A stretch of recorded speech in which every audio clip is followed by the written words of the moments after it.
Hello, N6MUD here on the live stream. Just kicking it off here. We're live on YouTube, streaming 40 meters this evening. As usual, 7.144. Welcome aboard all the ESSB well listeners.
Alright guys, let's see if we got the levels right here.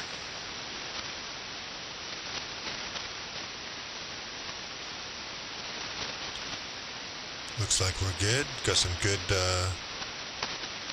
propagation.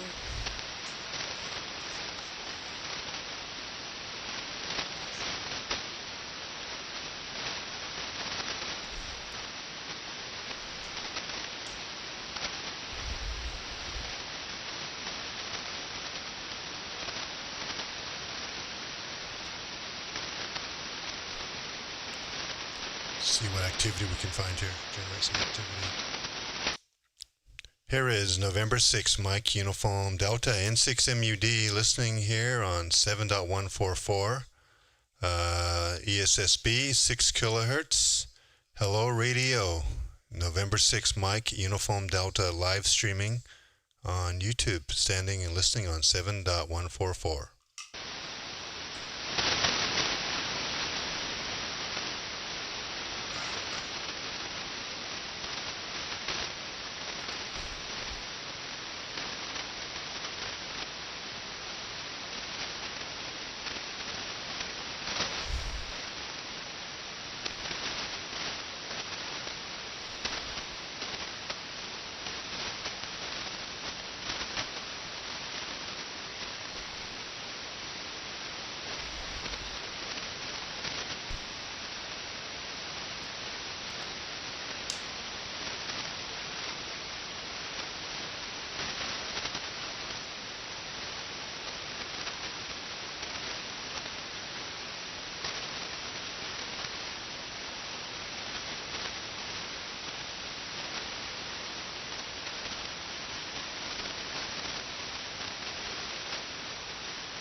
All right, welcome aboard KD8MKG.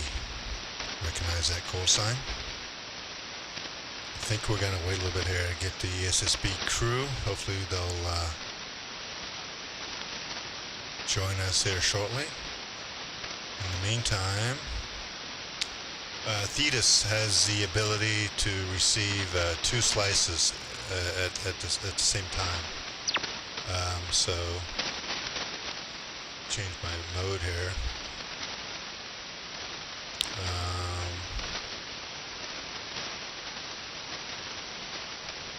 Back up to here. Sub RX. And if we unlock it, let's see.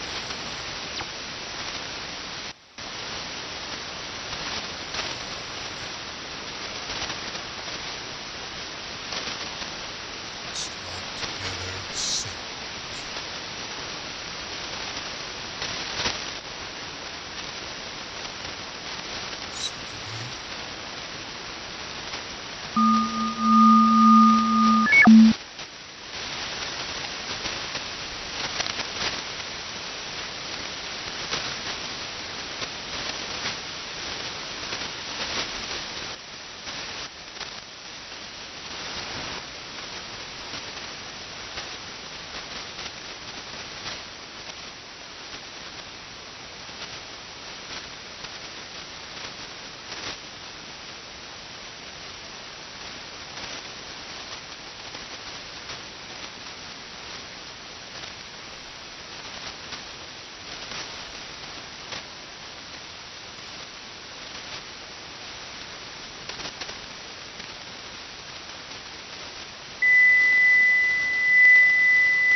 Here we go. And we've got 2 slices here. So you see slice A is on 144, slice B is on 7.2. As we go from here.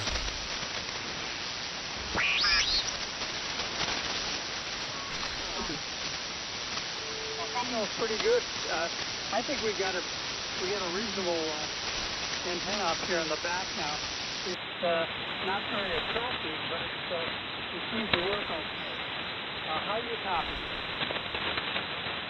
Yeah, KBW, K0KH, yeah. Just looking at the needle, you're about 9 over S9.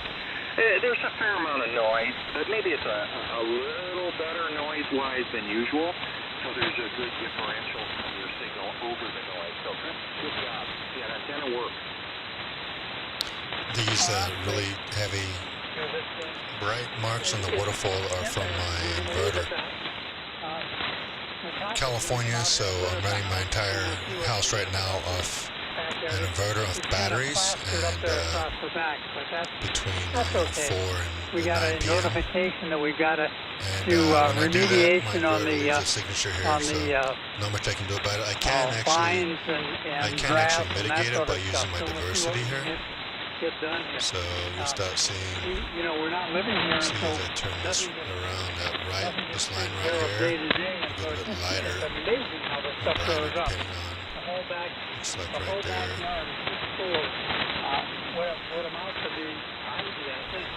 Right there is probably as good as I could get that one. So I can kind of mitigate it, but you can still see there's still a little bit of a noise there. But diversity really does help out. Anyway, seems kind of empty right now. But we'll just hang out and see what happens this evening.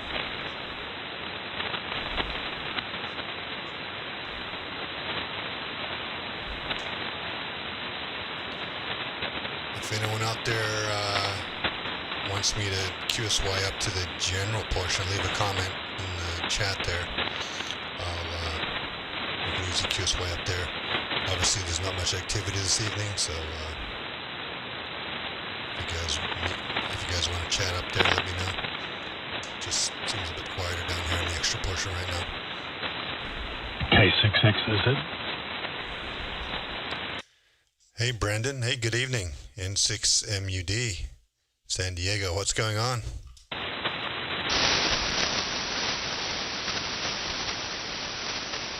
G'day, Craig. I was just saw the notification came up from my subscription that you were running the live stream. I thought I was listening for a while, watching you tool around there. Yeah, man, I appreciate it. Yeah, I just started the stream. No one's really out here. The band's, if you look at the band's kind of dead right now. Not too much activity. I don't know what's going on, but anyway, how you been, man? How's it going out there? Just been kind of sick the last couple of weeks. Got over that, so now I'm getting back into the nightly routine of ESSB. But sounding good out there, and hopefully you copy me okay there, Brandon. Over. Yeah, no worries. Yeah, no, I've been trying to keep out of the heat. Been doing a little bit of work on the diesel. I put in a oil separator between the crankcase ventilation valve and the, where it puts it back into the turbo inlet, and I'm catching lots of oil, and things are cleaner now. Oh, that's awesome. So is it like a catch can? I know guys do catch cans on gas engines and that, and it stops a lot of the oil from going and getting burnt. I'm kind of curious, though, is it a catch can type of a situation where you catch the oil and somehow it gets reintroduced back into the oil pan, or what happens to the oil that you catch?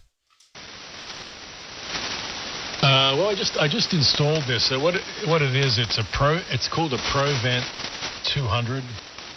It's a German. It's a diesel. Sorry, it's just an oil separator. So basically, it has an inlet and an outlet, and a third port for draining the oil out. And it actually has a filter inside it, and it has a pressure regulator. And basically, what I did is I removed there's like a spring-loaded kind of diaphragm that's sitting on top of the engine, crankcase cover, and then that normally sends the gases from inside the crankcase. It sends it directly to the input right before the turbo, so it basically gets sent back through the intercooler and into the throttle body. And I noticed it was getting oily, and I was starting to get just kind of sooty deposits on the exhaust pipe. So I installed this thing. I got it all set up. I got some big 1-inch ID hoses connected to it, and right now I've just got a bottle. I printed up a 3D printed bracket. Just hangs a bottle inside the engine bay, and I'm just collecting it in there at the moment. But I don't know. We'll see what happens. I think this is probably illegal in California, so I'm going to do it so I can easily remove it when I need to get things smogged. But it's definitely improved the amount of oil that I was seeing in the throttle body. Craig, back to you. Oh, interesting. Wow. 1-inch hoses, man, that's serious hoses there. There's some pretty large diameter hoses to take care of that. So one thing I did notice that when I went to New Zealand and Australia is all of the BMW diesels, man. It's obviously because of the price of gas there. So many more diesels, you know, in general, trucks and that, but a lot more diesel BMWs, diesel models that you don't even see in the States. So I thought that was pretty cool. You know, the twin turbos and all that stuff. So, but well, good deal. Hopefully it works out for you. And yeah, the way California is, I'm sure if they see you modifying or made any changes to the intake, whatever, then I'm sure they'll ding you for it. So if you can make it easy to remove, then what is it? Once every 2 years, you go through the you know, effort of removing it, get the test, pass it, and then put it back in, and you're good for 2 more years. Yeah, right. Yeah, I didn't like destroy any of the existing piping that's in there. So basically, just it'd take about 30 minutes for me to take it out, put it back to stock. Yeah. So that's it. Then I put my tune back in. I had you know, the engine tuned, and I was getting a lot of soot, and I thought, okay, it's going to be this tune that's doing most of it. So after I put this catch can in, I did notice the performance, even on just the factory engine tune, was improved. Probably because it wasn't ingesting all of that oily vapor. So we'll see how it goes. And that's it. The other thing I did is I bought one of these REA modulation meters. It hasn't arrived yet, but I was going to use it to improve my AM transmission. Back to you, Craig. Oh, interesting. So have you been doing more and more AM these days? I hear a couple guys talking about AM. I think a couple guys actually, when I was in New Zealand, went on AM and played around and stuff. If I remember correctly, someone telling me. So, so does that meter? Does it tell you the modulation, the positive and negative modulation? Is that what the meter tells you on AM? Yeah. So this meter, it's basically a USB connected module that basically, you know, it just has a through connection, and then it connects, you know, to USB on your PC, and then the software. It's pretty inexpensive. It's about $259. A lot cheaper than like the LP 700s or 500s. And what it does, it's I've seen a couple of YouTubes on it. It looked pretty good. It gives you like real-time positive and negative modulation. It also gives you some waveforms as well. Because I was tuning up my Optimod a couple of days ago, and you know, adjusting the Optimod's positive and negative modulation on an AM. So you're supposed to like not exceed 100% negative modulation, but positive, it's actually good to have over 100% positive modulation on AM. So I've set it to like 110, 115%. You can also adjust the carrier level on Thetis. If you go into the transmit setting, you can drop the carrier level from 100% lower, and that will allow you to, you know, fine tune your positive and negative modulation that's going up. But you can't really do it without this meter. I did try. I have an LP-100A, and I was using just the peak watt meter reading to see that I was, you know, transmitting with 4 times, you know, the carrier to maximum modulation ratio should be 4:1. So I was playing around with that, trying to get it to work, but I just decided to bite the bullet and get this REA modulation meter. Back to you. That's pretty cool. I'm not sure if you know O2 Radio, the Dennis GFD. He's on air quite often. He talks to us quite a bit. He has OTR, O2 Radio. It's a 11 meter net that he streams on YouTube and that. and he has the that whole meter, and you can from time to time he'll put that meter on. And you're right, the negative modulation and the positive modulation, I think he said it goes up to 120% on the positive. But yeah, exactly four times your carrier is the correct swing there for AM. So I played around a little bit on AM. I don't really have a regular profile for AM, but I was just messing around with it a little bit, and I don't really do too much AM because it has a tendency to interfere with stuff in my house more than sideband. But yeah, man, the Thetis and the Anans do really good AM, as you probably realize, just out of the box. And then if you add in all that external gear you've got, I'm sure it sounds amazing. So, well, good deal, man. Definitely looking forward to seeing how that works out for you. I've got an LP-100A. Love the meter. You can see it on the stream, and I have it hooked up to that piece of software. It's called the UDP Bridge, that takes the information from the LP-100A and it puts it on a little window on the screen there. So it's pretty cool. Pretty cool watt meter. Definitely overpriced for what it does, but you know, buy once, cry once, right? So, but it's my favorite. Yeah, it's not even a flashy watt meter, right? There's way more, you know, LED watt meters these days that have much better, flashier displays. But I tell you what, man, the accuracy of the 100A is supposed to be pretty good. It's NIST traceable, so it's a pretty accurate watt meter, as long as you don't go in there and mess around with and recalibrate it by accident or whatever.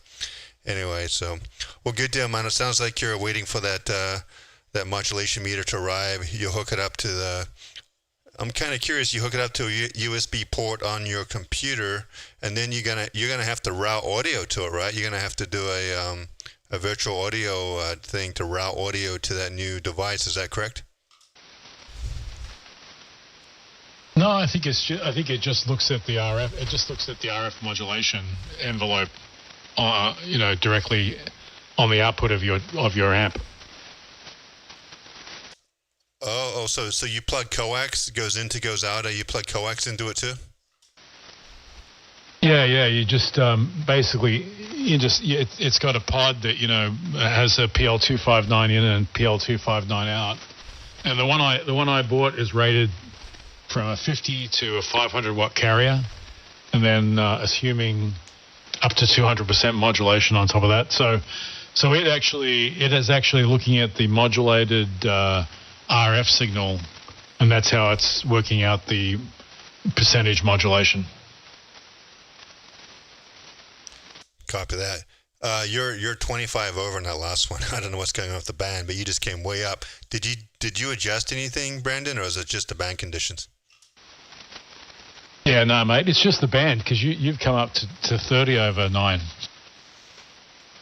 Yeah, that's awesome. You're 25 to 30 over in that last one. That's incredible. Love it when conditions are like this. Hopefully it lasts.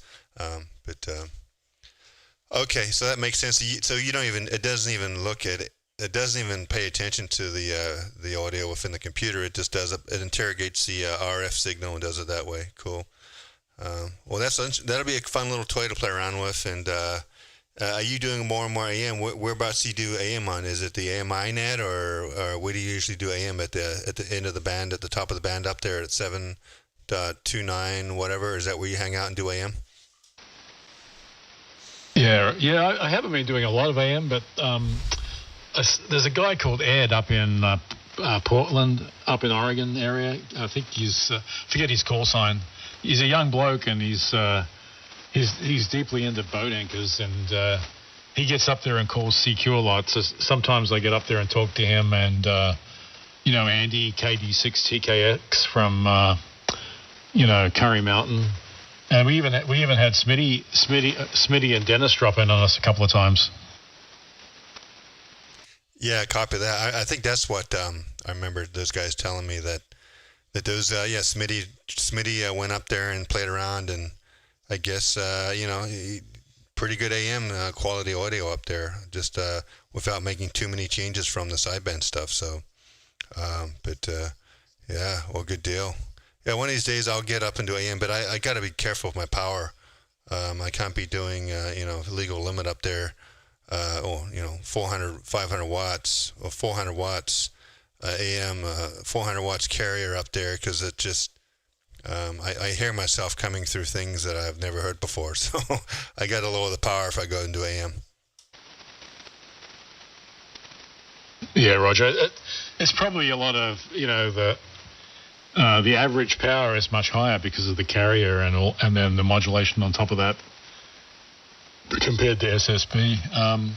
I am interested. I haven't done this UDP connect on my LP-100A. So when you get a chance, is there any online resources to do that? Yeah. Shoot, I think I'll fire an email. But there's a guy. Here, it's called the LP-100A UDP Bridge. If you want to write down this call sign, it's OE3IDE, OE3IDE, and just Google OE3IDE 100A Bridge or something. It'll come up. He creates software for various things, and there's a bridge that he creates it for. So what happens, right? LP-100A is a port that by default that it streams to your computer, as long as you hook up the cable, get the serial cable to USB, hook it up, and then it intercepts it, and then the bridge displays it. If you look up the stream, that's right here, this little window here. It displays all the information that you get, and it's pretty realistic. I mean, it's a little delayed by maybe a couple hundred milliseconds, but yeah, it's really nice. You don't even have to worry about looking at the actual watt meter anymore. You just look at the bridge here, and it's right here. So it's a good deal. If you want, I can email the information, Brandon. Oh yeah, no worries, Craig. I already found it all while you were chatting to me. So I got the guy's link. I've actually seen him before. I've seen that page before, but I just made a shortcut, so I'll go back and check it out later. Looks really good. Even the graphic is in vacuum fluorescent. Yeah. So it looks it's kind of cool. We did that right. It looks like the same coloring as you see in the real live watt meter there. So it's a cool little feature. And it's kind of nice if you're remote, depending on how you do the remote, right? So you can probably, I haven't done this yet, but you could probably on the G2 at least install the software on the G2 itself, and then use and stream it remotely too if you wanted to. So, but anyway, cool software, and it's free. You can donate to them if you want to get rid of that little PayPal logo. But I actually donated to them, and I never got the license key, so I should follow up. It's probably 6 months ago I did that. But anyway, it's a cool piece of software. It's one of the benefits of a 100A is the integration with not really Thetis, but with the bridge there. Righto. Yeah. I also downloaded and installed Zeus the other day, a few days ago, and played around with it. I got it running, but there's definitely a learning curve there to get it all together. Yeah. Have you followed? Have you kept up with what's going on with Zeus? Did you know the latest about that? I saw there was some kind of kerfuffle where they had shut down the ability to get it. But then the other day it was back on again. So what's the scoop? Yeah, I don't know all of the exact details, but you got a couple of one guy, I forgot his name now, the main guy who started it, right? He started writing Zeus, and then this guy Doug came along and joined the project, and then I think what happened was over time their vision deviated between what each of them wanted in Zeus. So I think the original guy, he left the project. Well, he basically put his code on ice, right? And then what happened is that and plus a lot of people on the Facebook groups and that were demanding features. And Doug and the guys are like, you know what? This is our software. We'll do what we want to put in it. And all these people got upset because first of all, you know how it is being a developer, right? You're gonna always get customers who want features, and every customer thinks their feature is the best one. So as part of you as a product manager, as a developer, to basically manage that, but they didn't do a good job of managing that. So what happened was that the developers got upset. Doug, I guess Doug froze his fork in GitHub of it, took it all private, which is against open source. Open source, you got to make everything public. But so anyway, it's closed, and I think what they're going to do now, it was closed for a little bit, and then a version of the source code is up there. I don't know, it's definitely not the latest version, but a version of the current release source code is up there. And now what's going on is that they're probably going to start charging you for the plugins. If you go to Zeus, all of the secret sauce is the plugins, and that's where they're going to start trying to monetize it, which I think is wrong. They're going to start charging. So for instance, say if you want an RF2K module, right, which they have, right now it's free, but you're going to have to stop paying for that. You want an audio chain module, or you want whatever, you're going to have to stop paying for those. So they're going to try monetizing it, I think, and that upset quite a lot of people. So there you have it. It's pretty cool software, but I don't know. When people try to take open source software and monetize it, I don't really necessarily agree with that. So I'm not going to support them if they continue to do that. Right. Yeah. I don't know. I mean, I played around with it for about an hour and got it running. And I did see some interesting plugins. They had, they did have, is it the FreeDV plugin? They also had a transcription plugin that basically did what I did last year when I played around with that Fast Whisper AI module, and basically, I forget what they called it on their plugin, but it was called Eavesdropper or something, where you could park it on a frequency or park it on a net or something like that, and it would record and transcribe all the audio. I don't know if it did, extracted call signs and a few other things that I did, but it was along the same lines. Back to you, Craig.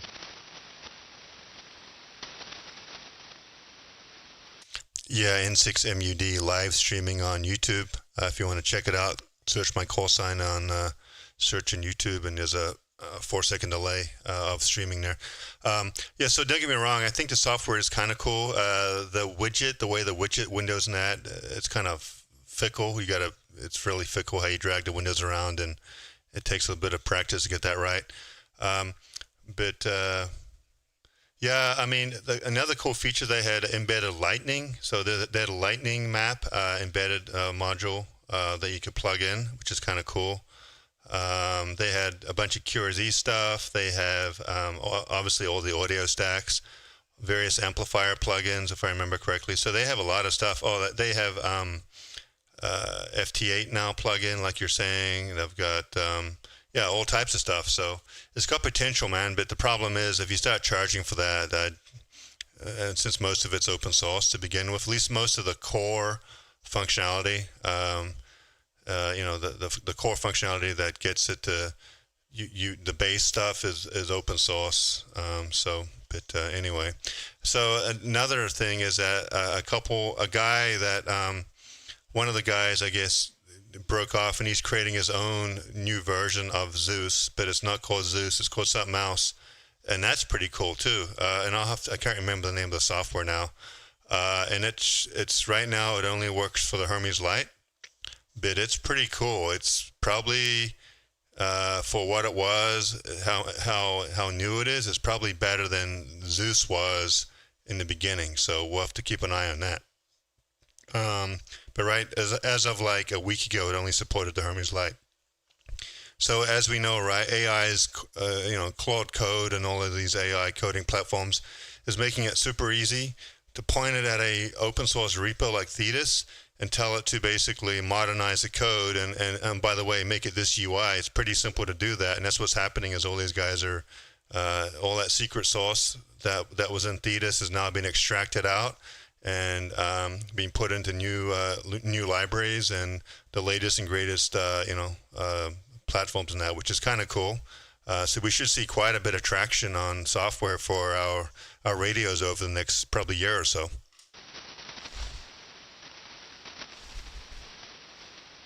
Right. Yeah.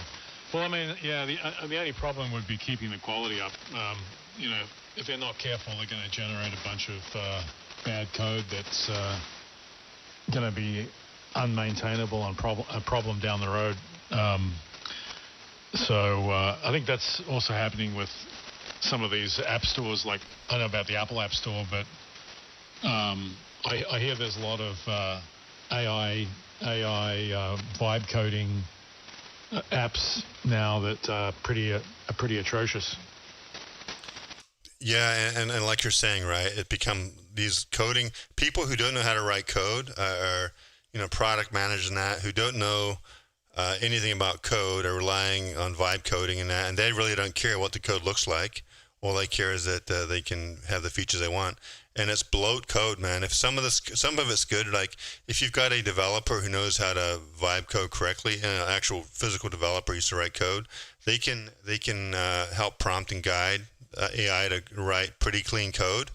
But if you got a product manager who doesn't know a thing about code trying to write an application, they don't know a thing about what's bloat code and what's not bloat code. So, 6 months down the road, it's going to be a freaking nightmare to maintain some of this code for those people who don't know anything about writing code. So we'll see what happens here. In the next 6 months, I have a feeling the developers are going to be needed to untangle a bunch of mess that these product guys have created.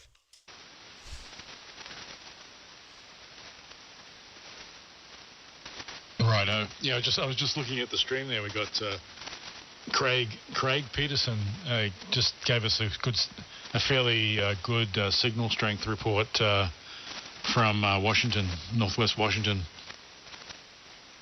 Copy that. One of your buddies from Australia joined the stream. Not on, he joined in on a stream from down under, somewhere in Australia. It wasn't Melbourne. I think it was somewhere else. I can't remember. But anyway, it's cool to see some of your guys from down under joining us there. Oh yeah, I should send I'm not sure. I guess I got a few buddies down there in Melbourne. I should send have them subscribe. But yeah, I don't know. I mean, I did use my VK3XBB call sign. I mean, that's my YouTube account, so it comes up as that. Yeah. I recognize your call sign on that. But there's another one of your buddies that came in on chat a while ago. So yeah, I think he knows you. Because how else would he find out about the stream? Have you told anyone about the stream down under? I might have, but this things do have a way of propagating. I don't know. Did you see that video on the hook turn that I dropped in the comment after the first one didn't work, but I think the last one I dropped in might have worked. I saw the first one. I got some weird thing. I'll go back and take a look at that other stream. Look at the link you put in there. Yeah, it's just hilarious comedy about some guys from Sydney who come down and don't know how to do the hook turn, and they get a good dressing down from an ethnic cab driver. Smitty, WB1G. Good evening. Hey. Hello, gentlemen. How you doing? Just doing a little drive. Well, more than a drive-by. Heard you guys out here. Wanted to say hi. Yes, Smitty, sounding good, man. Good to hear you on. We missed you last night. Hey, sir. Oh, yeah. You say missed me last night? Yeah, sorry about that. We went and this past weekend, I got to be honest, I was wrecked last night. We went this past weekend to Ed Sheeran on Saturday night in the Bay, and we drove back after the show, which was a little ambitious. It was I was kind of tired, and old man me started off Sunday kind of a couple ticks short of a full night's rest, and Then a buddy of mine is, I think I told you this, but a buddy of mine is hiking the Pacific Crest Trail. And so it just so happens he was passing through town, Donner Summit up in the Sierras. He was passing through on Sunday morning. So after a very short night of sleep, got up and drove into the Sierras and saw him on the trail, and that was a nice visit. But just crammed a lot into like 12 hours, and then the old man in me was like, can't handle, I gotta sleep. Yeah, copy that. By the way, my sister-in-law went to that same Ed Sheeran concert, so she had a good time there. And glad to hear you went to the same one too. And before you go much further, Smitty, we're streaming live here, and our buddy who's a regular listener, K6JXD, he wants an update on your internet saga, the latest and greatest on your internet situation there. Over. This past weekend, I put it on the shelf in cold storage just for now. With all the weekend plans, didn't really get much done to troubleshoot. I have a few other ideas that have been floated, a few wild ideas that probably have no merit, but I'm going to give it a shot. I'm going to try to isolate and see if the RF is maybe getting into the electrical on the house. Is it creeping in via the electrical, or is it creeping in truly in one of those splitters, or because as you know, that D-mark, that equipment is probably heavily shielded. I've got to imagine what's there that takes that giant service line and kind of branches it off to the houses. It's got to be good gear. and the cable that goes to my house is no slouch either, the service line that comes in. So these cables are definitely all shielded. There's floated possible grounding issues, which is still a possibility. But no, unfortunately today I just had too much darn work. Mondays and Tuesdays are my best day to get some time in because the wife works out of the home. And then, if I have a light day, I can start troubleshooting and all of that without repercussions. But unfortunately, didn't get any troubleshooting in today. So to the person asking, unfortunately, not really much further along than I was with the last report. I'm going to try a couple creative things. Somebody had suggested, and just for grins, I'm going to try it because I didn't try this method. They said put a Faraday bag over the service unit in the D-mark. So put one of those Faraday bags over where it's distributed, and then put the cable modem in your garage on the first floor there, connected to the other side of that wire, and put it in a Faraday cage or Faraday bag. And I'm like, holy cow. So basically the only thing not in a Faraday bag at that point is a piece of coax traveling underground between the house. Diversity for the win here. I might give it a shot. I'm kind of grasping a little bit at straws, looking for different ideas. So appreciate the person asking, but we're still working on it. All right, really good. One last question there, Smitty. Did you end up picking up the cable modem from the cable company, or did you decide it's the same modem and you're not going to waste your time? I haven't yet. It's still a possible option. It's the same make and model of the one that I bought from the good old Amazon, so it doesn't give me a whole lot of faith it's going to make much of a difference at all. At this point, I'm kind of at that point where I'm like, man, I feel like I'm trying, kind of throwing spaghetti at a wall right now, But no, I have not tried the cable company's modem yet. And who knows, maybe that's the silver bullet, and I need to get off my butt and give that a shot. I hadn't tried it for the same reason that I hadn't really been able to troubleshoot because, the wife works from home and trying to be, careful with. I can't take the internet up and down. For me, it's a little bit easier with the way my job is, and having a break several-hour break between some calls, I can do that. But the wife has a more demanding schedule, so not as easy to say, hey, can I take the internet down and troubleshoot an RF issue? She's not going to be as understanding. I'm quite certain of that. All right, yeah, I understand. Well, hopefully you can get to the bottom of it. So there you go. Brandon, go ahead, take a turn, man. Sorry to leave you out. N6 MUD, San Diego. Yeah, no worries there, Craig. I was just looking through your previous live streams to see if I could see that Australian call sign you were mentioning, but didn't find it yet.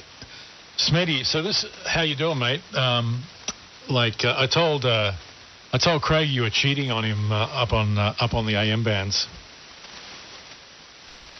Oh yeah. That's right. Yeah, played a little. What night was that, man? Was that last week? You were up there, right? And Ed and a few others. Hello from Idaho. Okay. Hello, Idaho. Yeah. It was Ed, it was Andy, it was Dennis, and it was you. I think I may have recorded some of that. Oh, that's right, Dennis. Dennis was there too. Hello, James. What's going on? WS7K. Mr. Wide Signal 7K. Good evening. Hey, Brendan, Craig, Smitty. I will be Mr. 600 on Friday. Awesome, 600. Looking forward to it. James, you're coming in at 9 plus 10 here in Poway. Well, prepare for 30. 600 whiskeys, man. Can't wait for that, James. Good evening. The battery should be here probably on Wednesday. Figure that out, the panels and whatnot. But very, very exciting. It says Friday between 12 to 2. So I'll make sure I'm here. But yep, that will be a new era here at this station. Hey, if it's any, it makes you feel better. Mine actually came a day or two early. So I don't know. Keep your eyes open. Could be Thursday. Could be Wednesday. You don't know.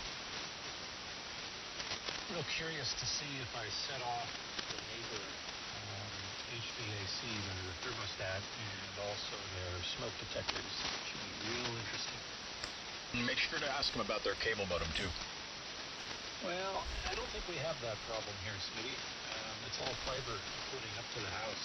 So I think your demarc point to your house is the copper stuff, and even that to the box in the garage is all fiber.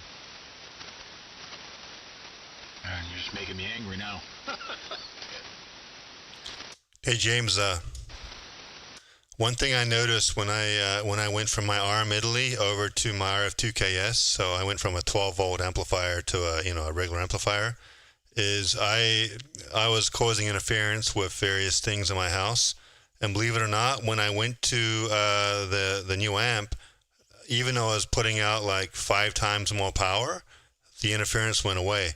Something about those 12-volt amplifiers, man, they're not clean or something. I don't know what the deal is, but I noticed a big difference. Oh, that's intriguing. Were you doing at the time what I'm doing, where you're running off battery only? No, I was running on a 12-volt 50-amp power supply hooked into the wall. Well, it remains to be seen. So far, as of late, I don't have any type of interference, nor does the next door neighbor. So hopefully it stays that way. Yeah, roger that. I'm just saying, for me, switching to a solid-state amplifier that doesn't run on 12 volts made a big difference. It helped me out. But anyway, looking forward to it. And I'm kind of curious. Are you gonna? Do you have to do anything to your antenna? Is your antenna can it already handle the power? I'm assuming it can, right? Oh yeah, I'm sure it could. This is using an 18-gauge magnet wire, so it's pretty thick boy stuff. I'd like to think I could probably put a full 1.5 in there, but if it catches on fire, I'll let you know. Yeah, I'm using 18 gauge and I have no problem. Legal limits, handle it all day long, no worries. Probably going to move the amp over to Scott's new abode up the road a good half hour. Maybe lend him the brick as an operating station there, so that'll be fun if he shows up. I haven't heard the latest. So it's official. He's got a place. Indeed. Yep. Mother scoped out a nice pad. It's near the mountain. I'm out in the flat zone. It's way different scenery. But It's a very luxurious neighborhood. It's very nice. Has a full clubhouse, and pool, and whatnot. And it seems like a nice neighborhood. We're going to have to use the same type of deal, skinny wire, and try to avoid the HOA. So, Next question was the HOA. how far away from your house is it, James? Is it pretty close? It's a good half-hour drive at all times of day, even with traffic and whatnot, but it's not terribly far. It's just on the northern side of this huge metropolis.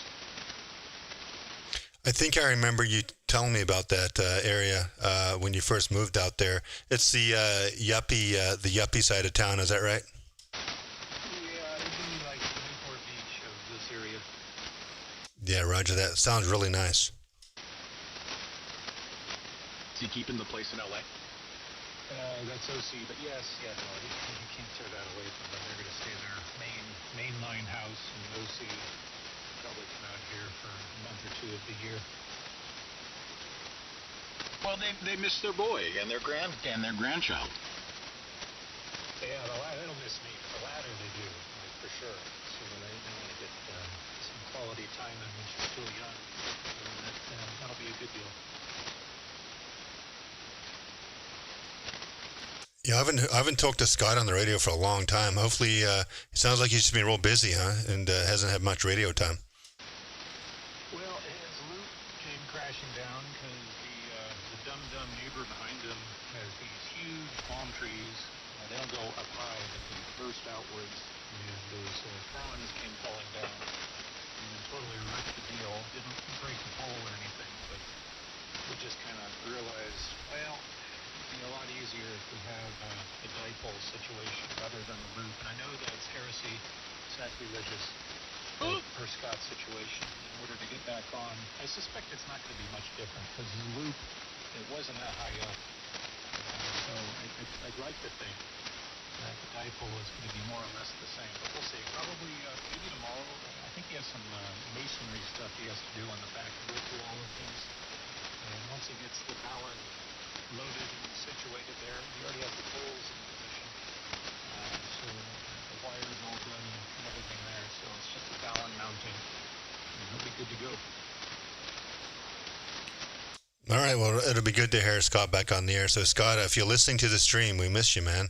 Get that antenna back up and running, and hopefully we'll hear you soon.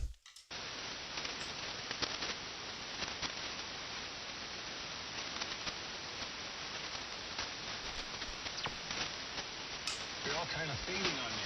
Greg, you're only about S7. Smitty, you were 20 over. You're about S8, S9 now. Hopefully you'll still hear me. You sure your radio's working? Don't frighten me like that, man. Well, I shouldn't complain given it's a free radio, but it's, I think it is. I'm getting a lot of lightning crashes, that's for sure. Still got you about 510 over. The band, you're right, the band is a little bit wonky, a little up and down. Yeah, Brandon and I, we were 25, 30 over to each other a little bit ago, but I have a feeling, Brandon, the band's shifting. Yeah, Craig, I mean, you're still 30 over here in Poway, and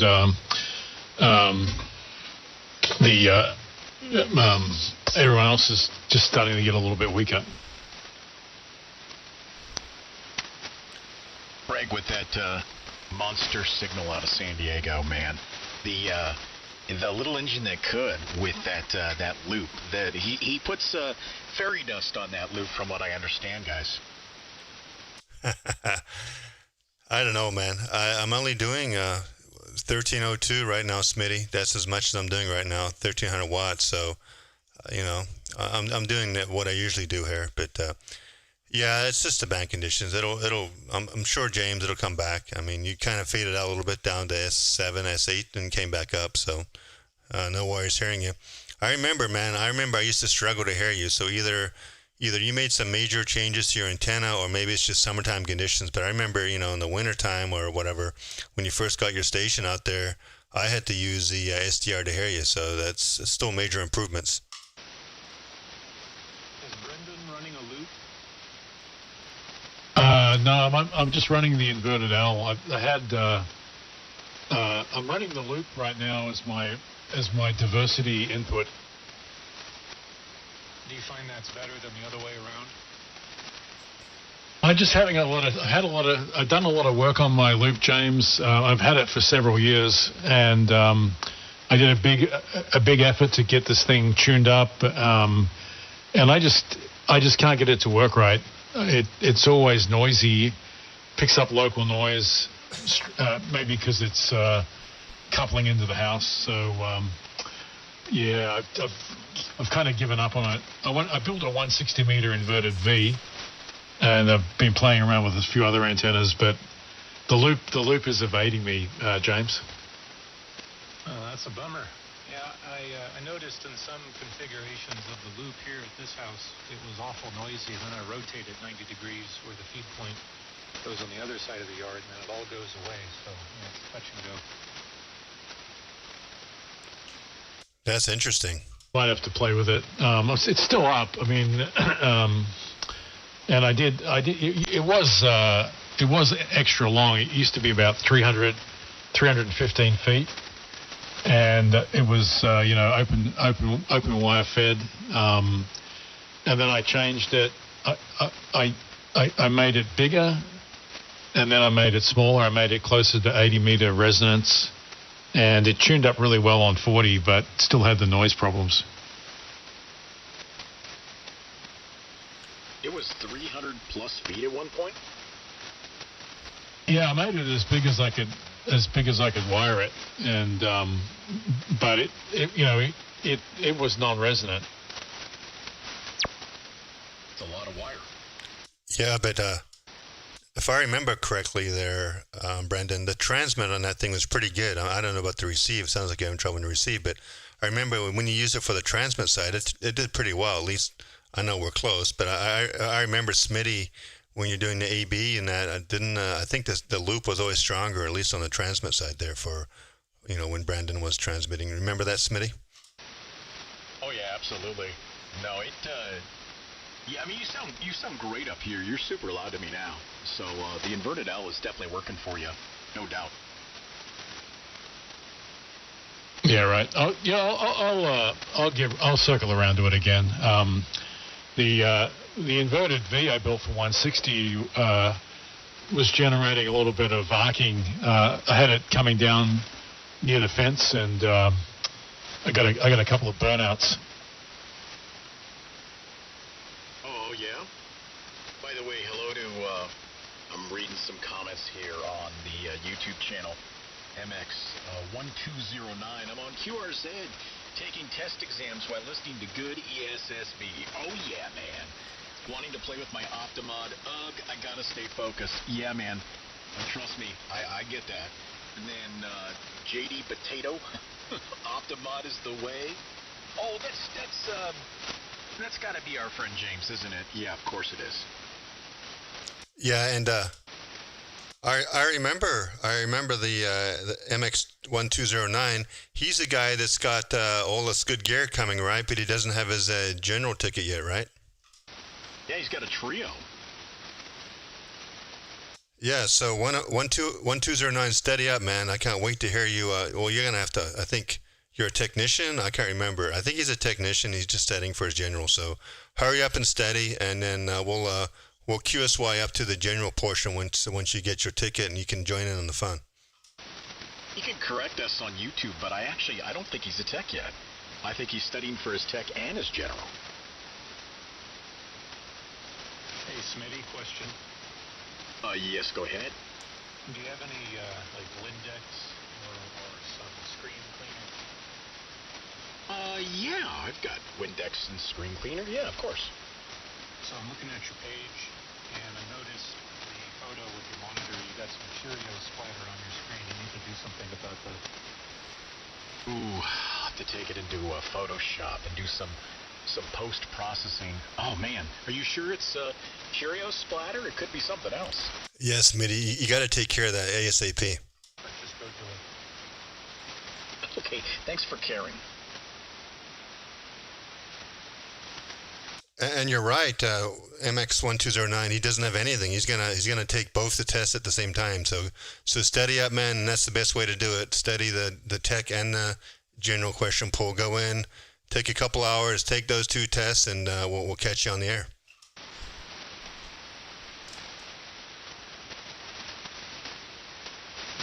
You're right, James, under the web camera. Yeah, do you do like a side hustle there? Yeah, it's my OnlyFans page. Sometimes I get up close to the camera. Oh, okay. How do I find you? Do I go into the mature section? You don't want to find me. Yeah, it's you're gonna burn your corneas, burn your retinas. You're never gonna see right again. Oh, very interesting. Well, I am a product of the internet, so there's nothing really I haven't seen. But I'm always willing to be surprised. James is a product of the internet.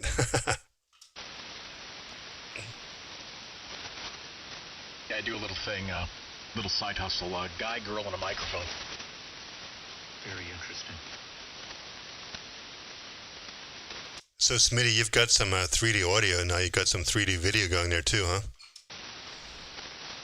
Is my audio funky? There we go again, the damn processor. You know what, I think I'm double feeding. There we go, I believe I probably just corrected that issue. WB1G.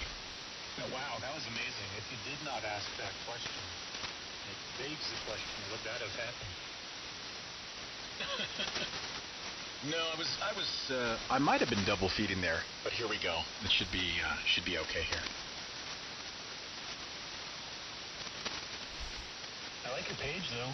The format.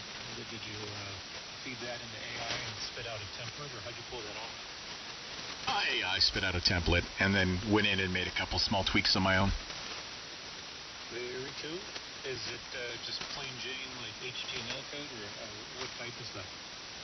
It's just plain Jane HTML. The site itself is a little bit restrictive when you start getting beyond just base HTML.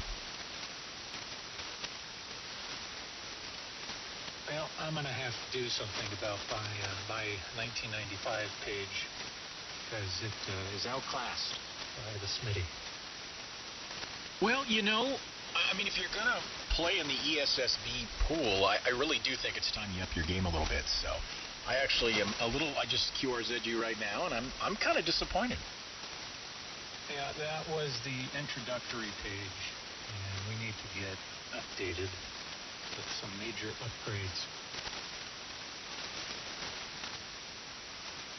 Well, my picture's already outdated, so I got to either retake it or what, because the SPE is still on display there in the QRZ photo, but it hasn't been too long. So, is there a statute of limitations for your shack photo? Well, maybe self-imposed. Will your new photo have any hair? I'm going to try to keep it hairless, like a hairless cat. Also very interesting.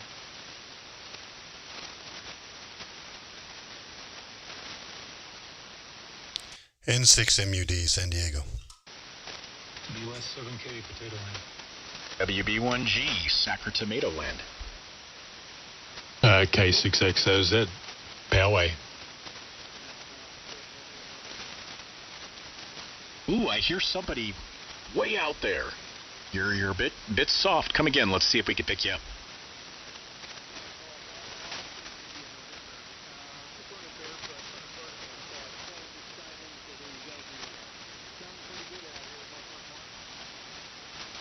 All right, got you, Northwest Washington. I wonder if Idaho's might be hearing you a little bit better than I am. A little light to me here in Sacramento, but I do hear you.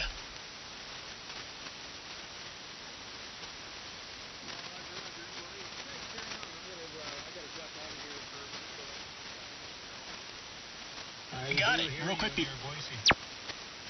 where do you go? Or where do you go? Let's try that again. What do you running power-wise, radio and antenna? I'm just curious.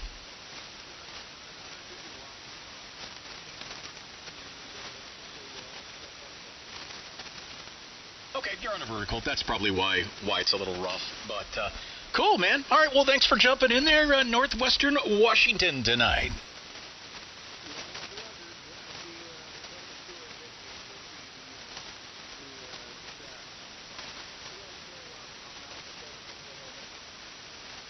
Alpha, was it Alpha 7 India November? I think I got that right. looking at a photo of his radio there, that's 781, and my monitor sunk down an inch on my desk. That's how heavy that radio is. Oh, I didn't even know what kind of radio that, by name. I was like, what kind of radio? I'm looking at that photo right there. Now that is a tank. Oh, and he's got the twins on display there, the 9700 and the 7300, and then he's got a 7610. That is an Icom shack right there, ladies and gentlemen. That was Smitty back in the day, right? Roger. It looks very, very familiar, except for the old tank.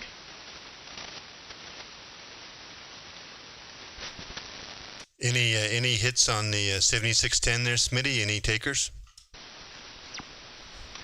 I had one, and he seemed very interested. And initially he's like, "Oh, I don't do Zell." And I'm like, "Okay, that's no problem. I can do something other than Zell." And then I said, "Yeah, if Zell's the reason you don't want to do it, then I understand that. You know, just send a check and I'll take care of it, and we'll get her going." And then he just kind of went away. So yeah, that was that. No additional bites, but then I also really haven't kept it very fresh. I haven't reposted it, and it's gone a little stale. So I'm starting to wonder if anybody likes that radio. I thought it was a well-loved and liked radio, and not getting a lot of bites for, what did I have it listed there? I think 2,500, and that's actually a damn good price for that radio. Yeah, any of the SWLs listening, this Icom 7610 is a really good starter radio.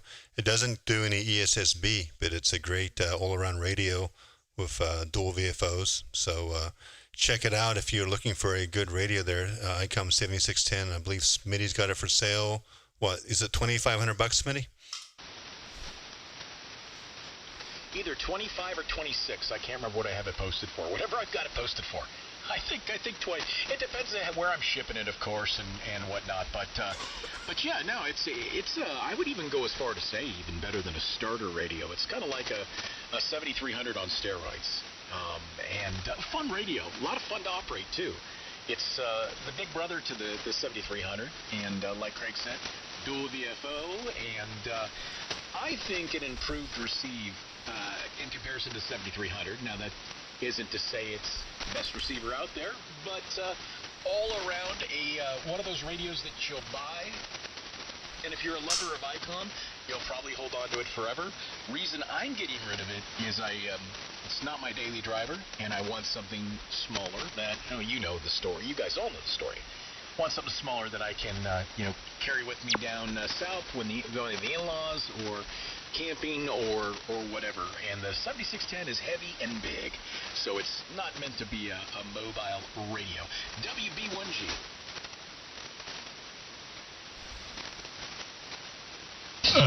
Smitty, are you going to be able to have to pay commission now to the ESSB Audio Outlaws page? I have a royalty set aside for that, so yeah, the terms are still in flux with the ESSB Audio Outlaws. I'm still running the old what do you call it? The old marketing, the West Coast ESSB Audio Punks. So I'm not sure whether it's better to be an audio punk or an outlaw. They're both pretty strong. Craig had such a smooth delivery there. I think he used to sell cars at one point. The reason why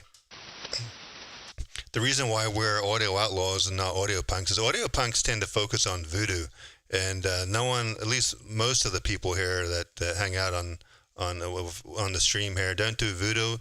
Dennis is voodoo, and also Scott. But other than those two stations, no one else does voodoo. So that's why we're the audio outlaws, and then the audio punks are voodoo guys. So there you go. That's the logic behind that thinking. Oh, okay, learn something new. Hey, Brendan, indeed, Smitty was the penultimate salesman for cars, I think. He has been known to sell you your own underwear, though. Oh man, yeah. I'm wheeling deal. I'm making deals, brother. You should have seen me selling my amp. Yeah, he's so good I might even start thinking about wearing underwear again. Yeah, I know. Me as well. I fit the Family Guy meme with Peter Griffin half the time sitting naked in the shack here. I did that today because I was too cheap to toss on the AC. I was feeling cheap and no one was home, so I just, popped the shirt off and let it all hang out over the belt and had a little fan, and it was quite liberating. And then, got on a couple calls and had to really make sure that web camera wasn't on. So that's where the Cheerio splatter came from. I can neither confirm or deny the splatter of the nature of the splatter, but yeah, very interesting there. I'd never noticed that. Oh Lord, then that means that's on one of my QSL card designs as well. So anybody who has my QSL card, there is a splatter on my monitor. WB1G spreading the love worldwide. Yes, sir. JB Sup and OBJ. Oh, there we go. How you doing? Hey, Chris, good evening. Sounding loud, man. Good, I hope so. I've got a whole lot of noise over here tonight. Hey, Chris, take my spot. I gotta go finish up the TV show with my wife. WS7 Phase. You around? Catch you later, James. Enjoy the movie.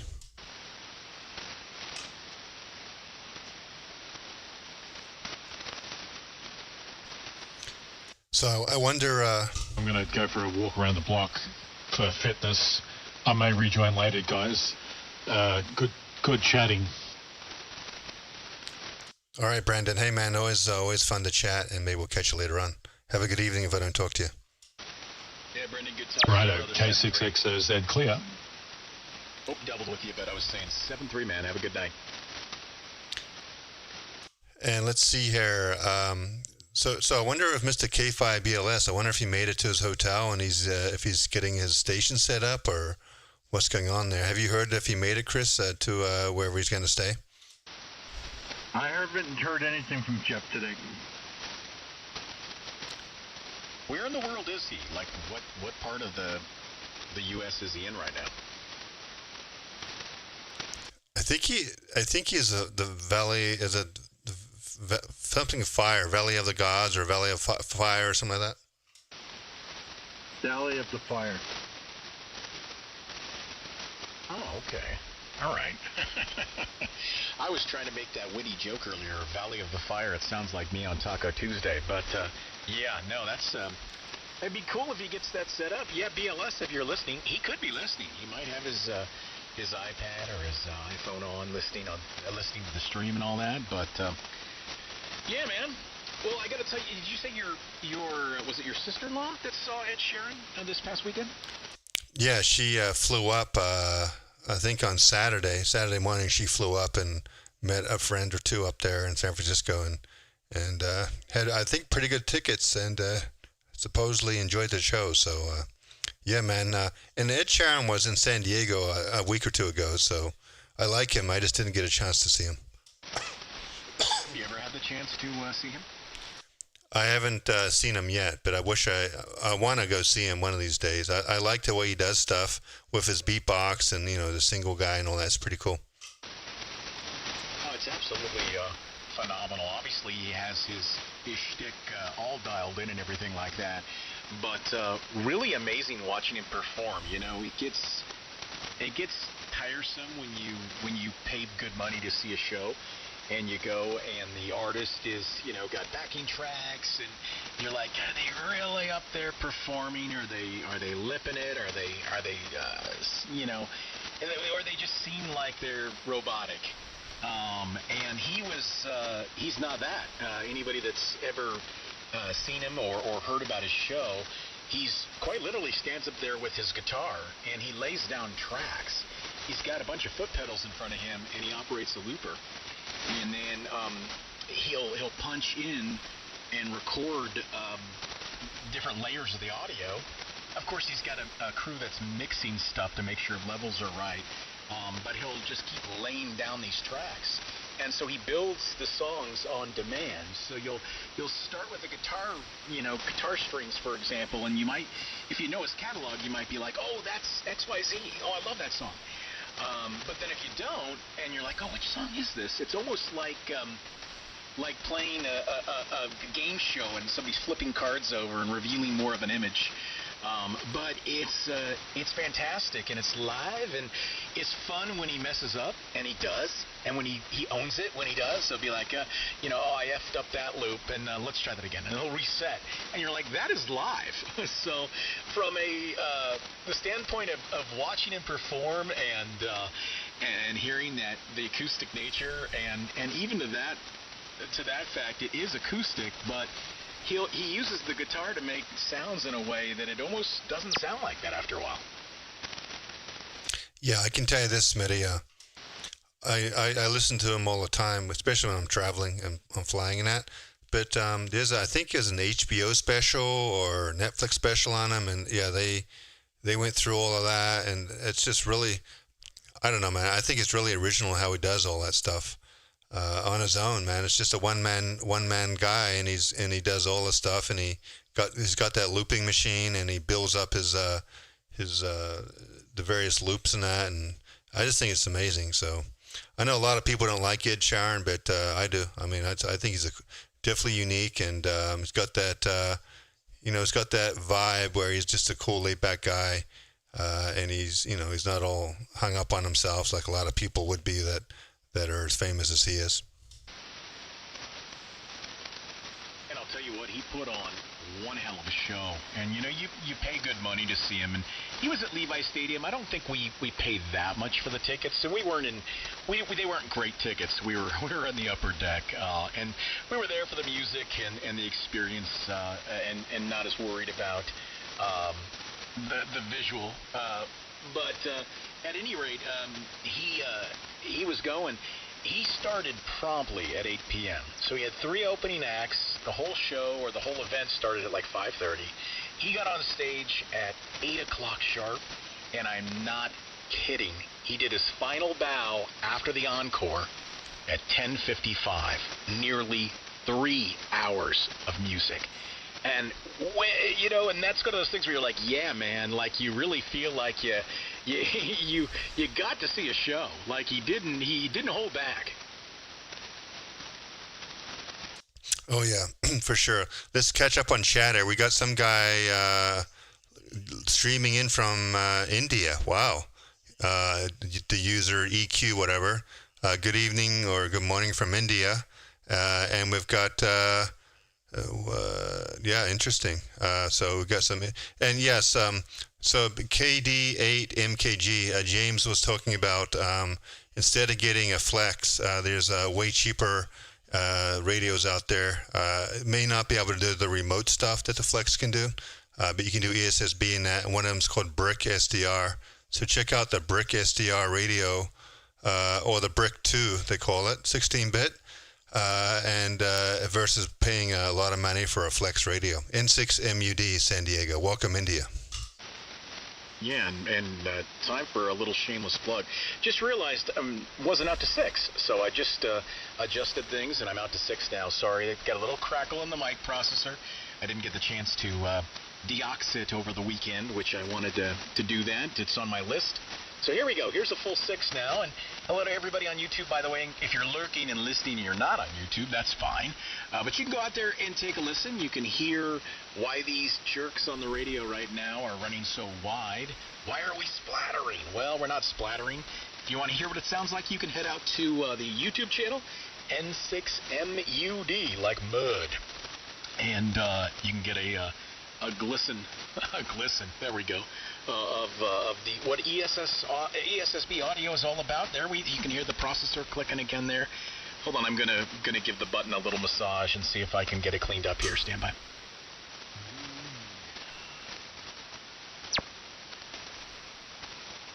Ooh, that was an exhale that I think sounded familiar. Yeah, I heard a rumble there in the background. It sounds like somebody that's got a good radio there.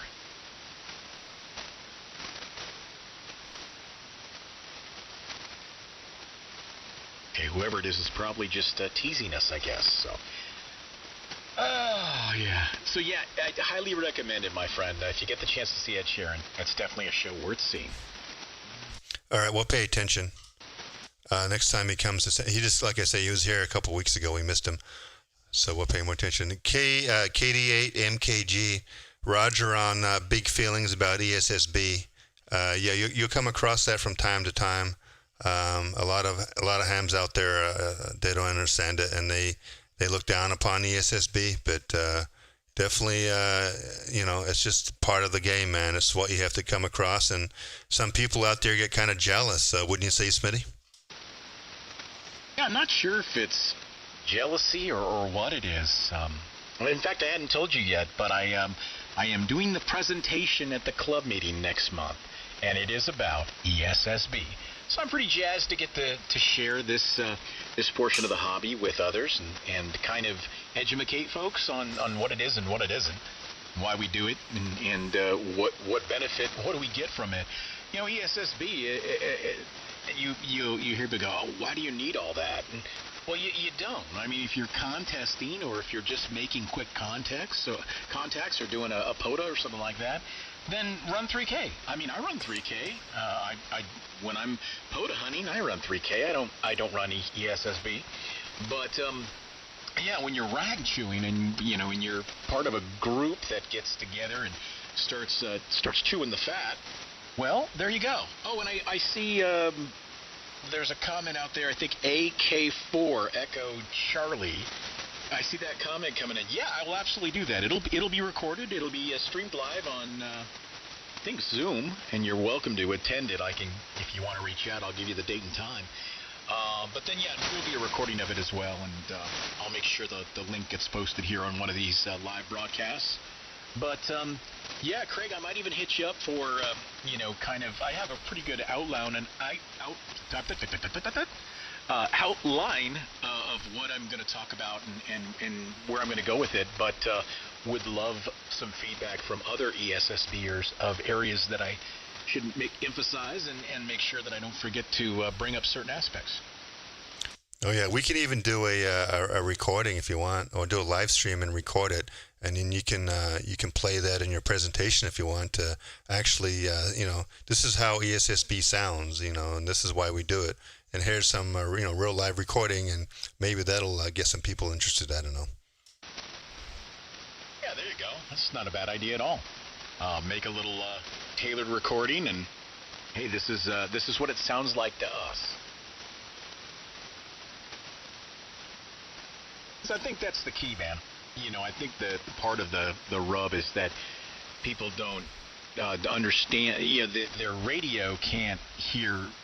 Their RX filter can't open up. So to them, it's just wasted bandwidth, right? It's wasted frequency. It's another conversation could be happening on. But when your radio can do it, then you're in just a whole nother world.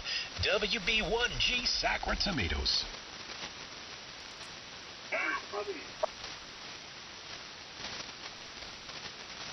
KB up and OB track. Oh, yeah. I haven't been on All-Star and talked to you and Rick in a while. You guys doing good? Yeah, doing okay. Everything's quiet here. Well, that's not so bad. Have you ever seen Ed Sheeran, or do you like Ed Sheeran? Ed Sheeran? What? That Ed Sheeran, the artist. He's like a pop artist. Yeah. So Chris, I think you know this, right, Smitty? But Chris has got a lot of really good hi-fi gear, high-end hi-fi gear. We should send him a link to play some Ed Sheeran. I think he may like it. I don't know, man. It's very acoustic and instrumental, and it's kind of fun too. He's I'm kind of one of these guys that even integrates, and this, you may form an opinion when I say this, but he's got a great voice, and he sings beautifully, but then he also kind of raps and has a whole shtick. He's a pretty talented dude. Oh, you know what? There's a comment here. The Eminem cameo in Detroit was pretty awesome. I heard about that, and I heard, was it Denver too? There was another market that he did it in as well, and I for sure was waiting to see if he had a special guest, but no, unfortunately, no special guest at my show. Interesting. And there's another comment there from Candid Sky Productions saying about how he used to run ESSB back in the 90s and how easy we have it these days with SDRs. And you're right. I mean, it's so much easier, so much more flexibility to do it in this day and age with the technology. But I got to tell you, there's quite a few guys that still do it old school. The Kenwood 950 STXs, the Voodoo radios, the racks full of gear, all that stuff. I mean, there's guys that still do it, and from time to time they'll come on here and we'll chat with them about it too. So there you go. But yeah, I copy that there, Candid Sky Productions. It's definitely it was much harder back in the 90s, that's for sure. Got to imagine too that back in that time, there was no way for somebody to hear ESSB, right? Like, you could do it, and if you had the radio to hear it, you and a couple others could hear it. But most folks, you couldn't point them to an SDR and say, "Hey, go to Utah and listen. Open up the receiver there and listen wide." Yeah, I got to imagine that educating folks on why you would do it back in the 90s had to have been vastly different. Copy that. And Brandon's out there listening to us live. Streaming on his phone when he's walking. So, hey, Brandon, when I take my walks, maybe sometimes 2 times a day I do walks. I don't listen to it live, but I do listen to the recording of it. So it's keeps you motivated. Certain nights, certain conversation topics is good entertainment for walking with the AirPods in and around the neighborhood or hiking, whatever you want to do there. And we could, if I knew earlier, I could motivate you. Like, hey, buddy, keep it up, man. Just another quarter mile, 1/4 mile at a time, buddy. Pick up the pace maybe a little bit. Get that blood pumping. Keep that heart rate above. I'll make it like 105 or so. Really start exerting yourself and get in there with a little bit of a power walk, man. See? And we start motivating people for their walks. Copy that. Yeah, man, that's the way to do it. You get tired. Sometimes music's good, Smitty, when you're walking, especially at the gym. But other times I listen to podcasts when I'm walking, and more recently I listen to the ESSB audio Outlaws, man, because it's entertaining for sure. And another comment from Canon Productions, Canon Sky Productions. So people were upset. He got a lot of pushback about running ESSB. And he said he's listening to us guys locally, but he's staying incognito for now. But hey, Candace Sky Production, what's your call sign? Put your call sign in chat. I want to check out your QRZ page if you got a call sign there. N6MUD, San Diego. And WB1G Sacred Tomatoes. Yeah, don't be shy. Anybody for that matter. And if you're in the chat and you want to jump in and ask questions, not in the chat, but actually on the air, do it. We can move up to the general portion too if we need to. So if you're not an extra, we will accommodate. JS8 simulcast. That's interesting idea there, huh? So that's coming from a new one there, 1240. You ever do JS8 before there, Craig? No. It's a digital mode, right? Is it? It's not voice, is it? No, it's not voice and it's not FT8. It's kind of fun, and I wish there were. I kind of gave up on it a couple years ago. I used to do it, and you can send like. I would go as far to say like text messages in length, maybe longer. And by the way, to the gentleman that brought up JS8, keep me honest because it's been a couple years for me, and I don't remember what the character limit was and all that. But it's like that, except you can relay through other stations. So like you can send a message to your buddy, and you can send it to a station, and that station can hold it. And then when that station gets on and transmits their messages, I'm trying to remember how it works. It's kind of like a piggyback network of radios. Definitely fun, definitely more useful than FT8, but not as common, unfortunately. At least it wasn't when I was doing it. And N9 AMI. All right, great call, by the way. And we hope to hear you on... here we go. Let's see here. It says JS8 is basically FT8.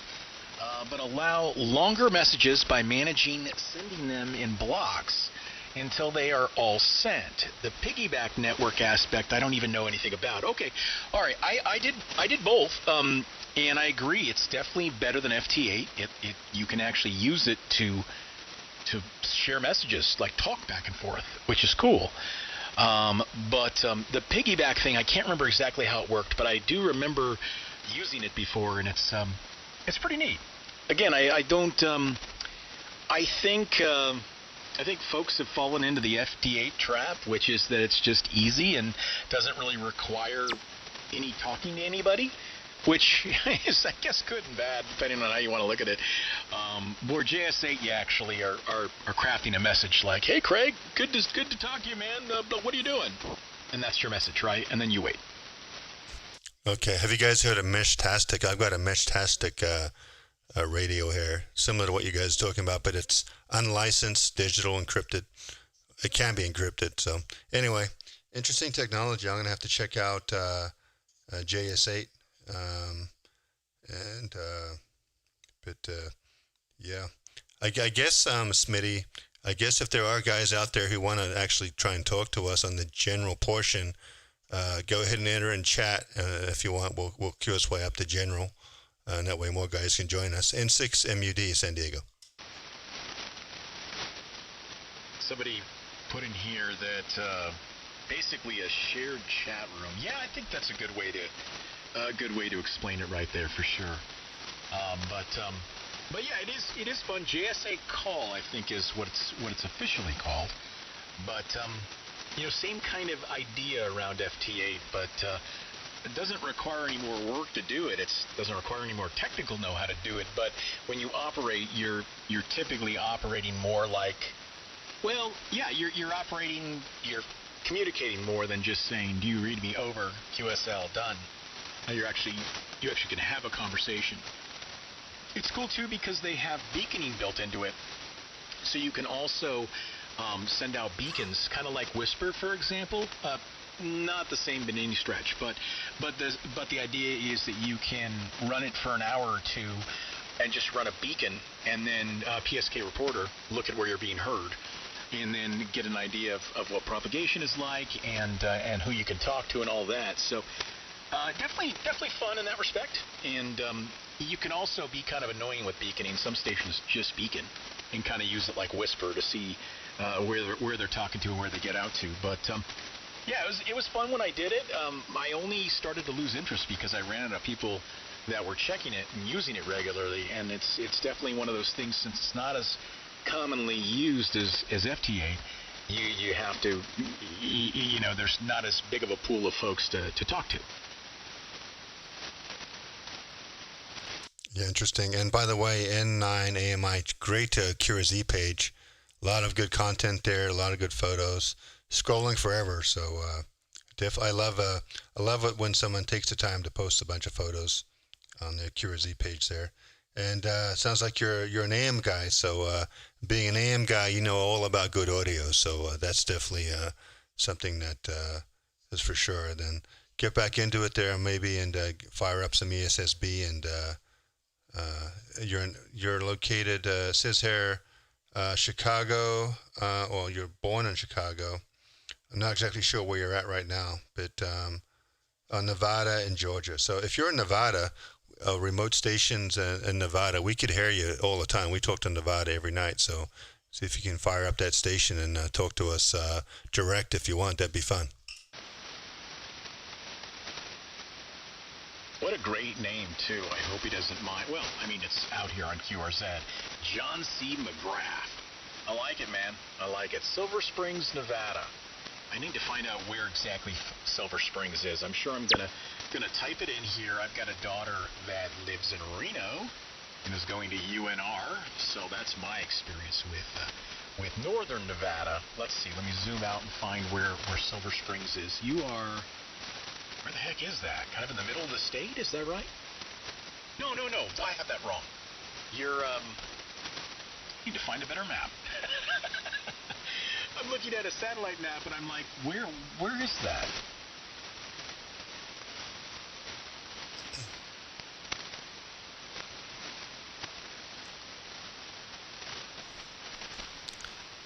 There we go. For whatever reason, my screen wasn't refreshing, but you are.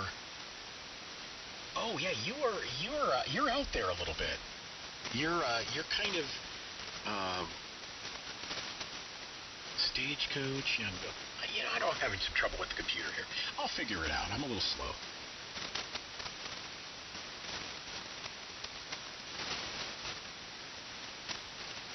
Yeah, in 6MED. Well, Smitty, hopefully Mr. K5 BLS can join us, but he did say yesterday that he left his remote station, his FTDX10, not in a TB, whatever that mode is, the wide mode. So if he does make his presence this evening, it's going to be narrow. But it's all right. We can handle narrow, because even at 3 kilohertz wide on that DX10 with all of his remote audio gear, he sounds better than most people out there anyway. I sent Jeff a text, but he's not replied. Oh, sorry, Chris. He hasn't replied yet? And guys, I'm going to bail out of here in a minute because the noise is just 15 over. It's just ridiculous. Smitty, text me that group there, or that guy, and I'll download some music and see how I like it. All right, something tells me deep down you might like him. It's pretty good, by the way. Ed Sheeran. I'll send you a link, and you could take a listen.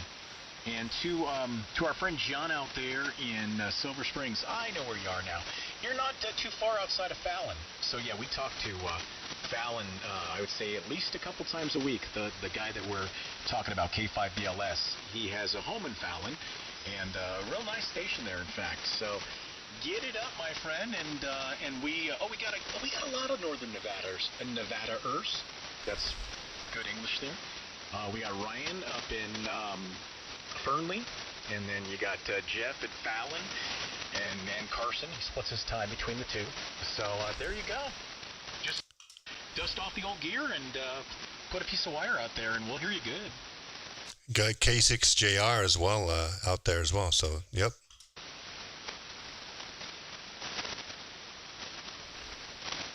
See, there's a question out there. Oh, it's about Meshtastic, so this actually might be better for you there, Craig. It says Dayton Meshtastic has 400 members. Wow. I gotta be honest. We've got Meshtastic here, and I don't fully understand it. I know that it's like text messaging, encrypted, private, all of that, but I don't know how you interact with it, and I missed the presentation. My club did a great presentation on that, and I guess if I go back and watch the video and all that, I could probably pick it up pretty quick. But Craig, maybe a background on how Meshtastic works. I don't know how familiar you are, but we've got it here as well. A pretty healthy network of it. Yeah, so I've got a Meshtastic radio. It's like a node. It's a portable thing. So the way I interact with it is Meshtastic. It pairs Bluetooth with my phone, and then I download an app on my phone, and basically I can configure the radio, the Meshtastic radio, and set up all of the nodes and a lot of configuration. And it's you can kind of like consider Meshtastic kind of like API REST in the sense that you can configure nodes to forward messages, so many hops, and then if you forward it to the internet, then you can basically you're unlimited where you want to go. So, but it is really there's two types of Meshtastic, right? There's the amateur license portion, which is a certain set of frequencies, channels per se, that you can run unencrypted, but then also you can have a unlicensed portion of the spectrum where you can do encrypted. So someone who's not licensed, like you could give it to your wife, and basically, Smitty, this is where it would shine. If there's an emergency, you give a Meshtastic node to your wife, and it's set up on her cell phone. She doesn't care about how Meshtastic works. She just opens up the app, and if you set up right, she can start texting you. And if you're line of sight, then if you have your Meshtastic radio, it'll go line of sight. Or if you're not line of sight, it'll try and go up to a node and get broadcasted, and eventually the message will get back to you. So It's kind of a cool set of technology. Like I say, I'm not the best at it. I never really got mine working that great, but I need to spend more time on it. But yeah, it's really cool. It's more less about the radio and more about just the latest and greatest app for your iPhone or Android phone. And it kind of behaves just like texting. You just like start texting on the app like you would a regular message there. So from that perspective, it's cool technology. So it's basically a replacement for the infrastructure, right? It becomes the infrastructure for the messaging backend. That's pretty cool. I got to give that a shot. And yeah, it does sound similar in nature, not necessarily what APRS is doing, different than that, but same kind of idea with the hops and everything. And I was deep in APRS for a while. I was actually at a point where I was sending text messages via APRS. I'd go overlanding and be in areas with zero cell service, and I'd on APRS I'd send my wife a text, arrived, I'm safe. Only one way, of course, but I got pretty familiar with how to do that with APRS, and then emails and texts and all of that. So that's cool, though. I've heard really good stuff about it. I know it, from what I understand, the barrier to entry is pretty low, so it doesn't cost a ton to either build or buy or whatever a node. So I got to check that out. That sounds kind of cool. Yeah, and if you go out to one of these hamventions like Dayton, or if you go out to the desert like we're planning on doing last year or whatever, Smitty, where there's like hundreds of hams, there's so many Meshtastic nodes. It's amazing. It's incredible. Just like with APRS, there's so many APRS people beaconing, but Meshtastic's pretty cool when you've got a lot of people in a small space running it. At that point, it becomes a replacement for your cell phone. There's no need to have a cell phone for texting, right? It's text only. There's no voice. It's all about text and data. You can relay out to the public internet, right? So can you send a text message from Meshtastic out over the cellular networks and reach a phone, or do you have to reach somebody that has Meshtastic, the app, on their phone and then using the internet? Is that how it works, where you have to have the app, or is there a gateway out?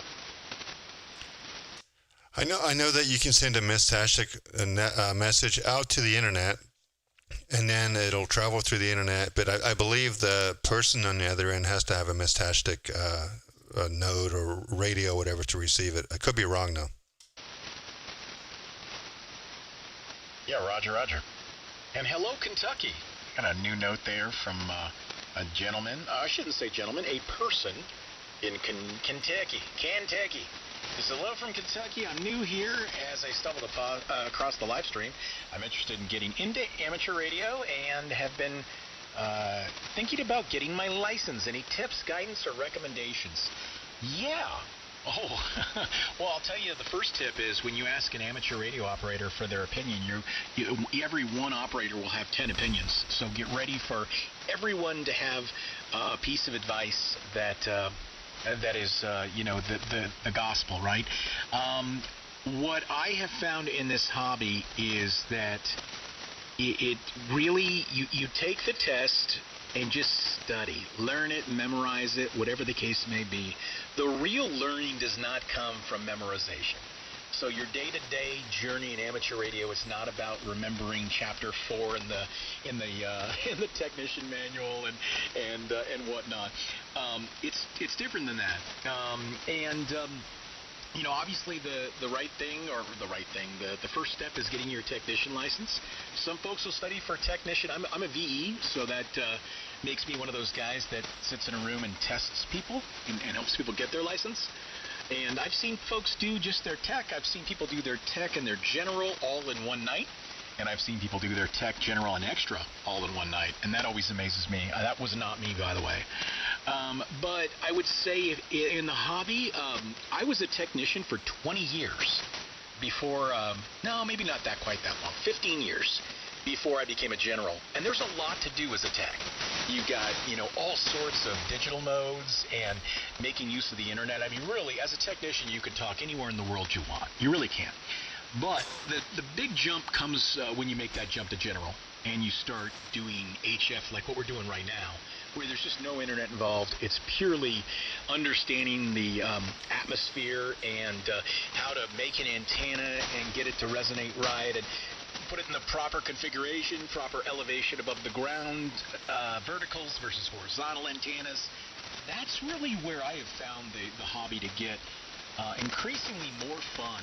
And so I guess I'm not going to say that I ever got bored with my technician's license, but I kind of maxed out what I could do there. And by any stretch, I wasn't bored, but I really did want to play more with antennas and transmitters. And this is the key. This is the way, is to go for your general.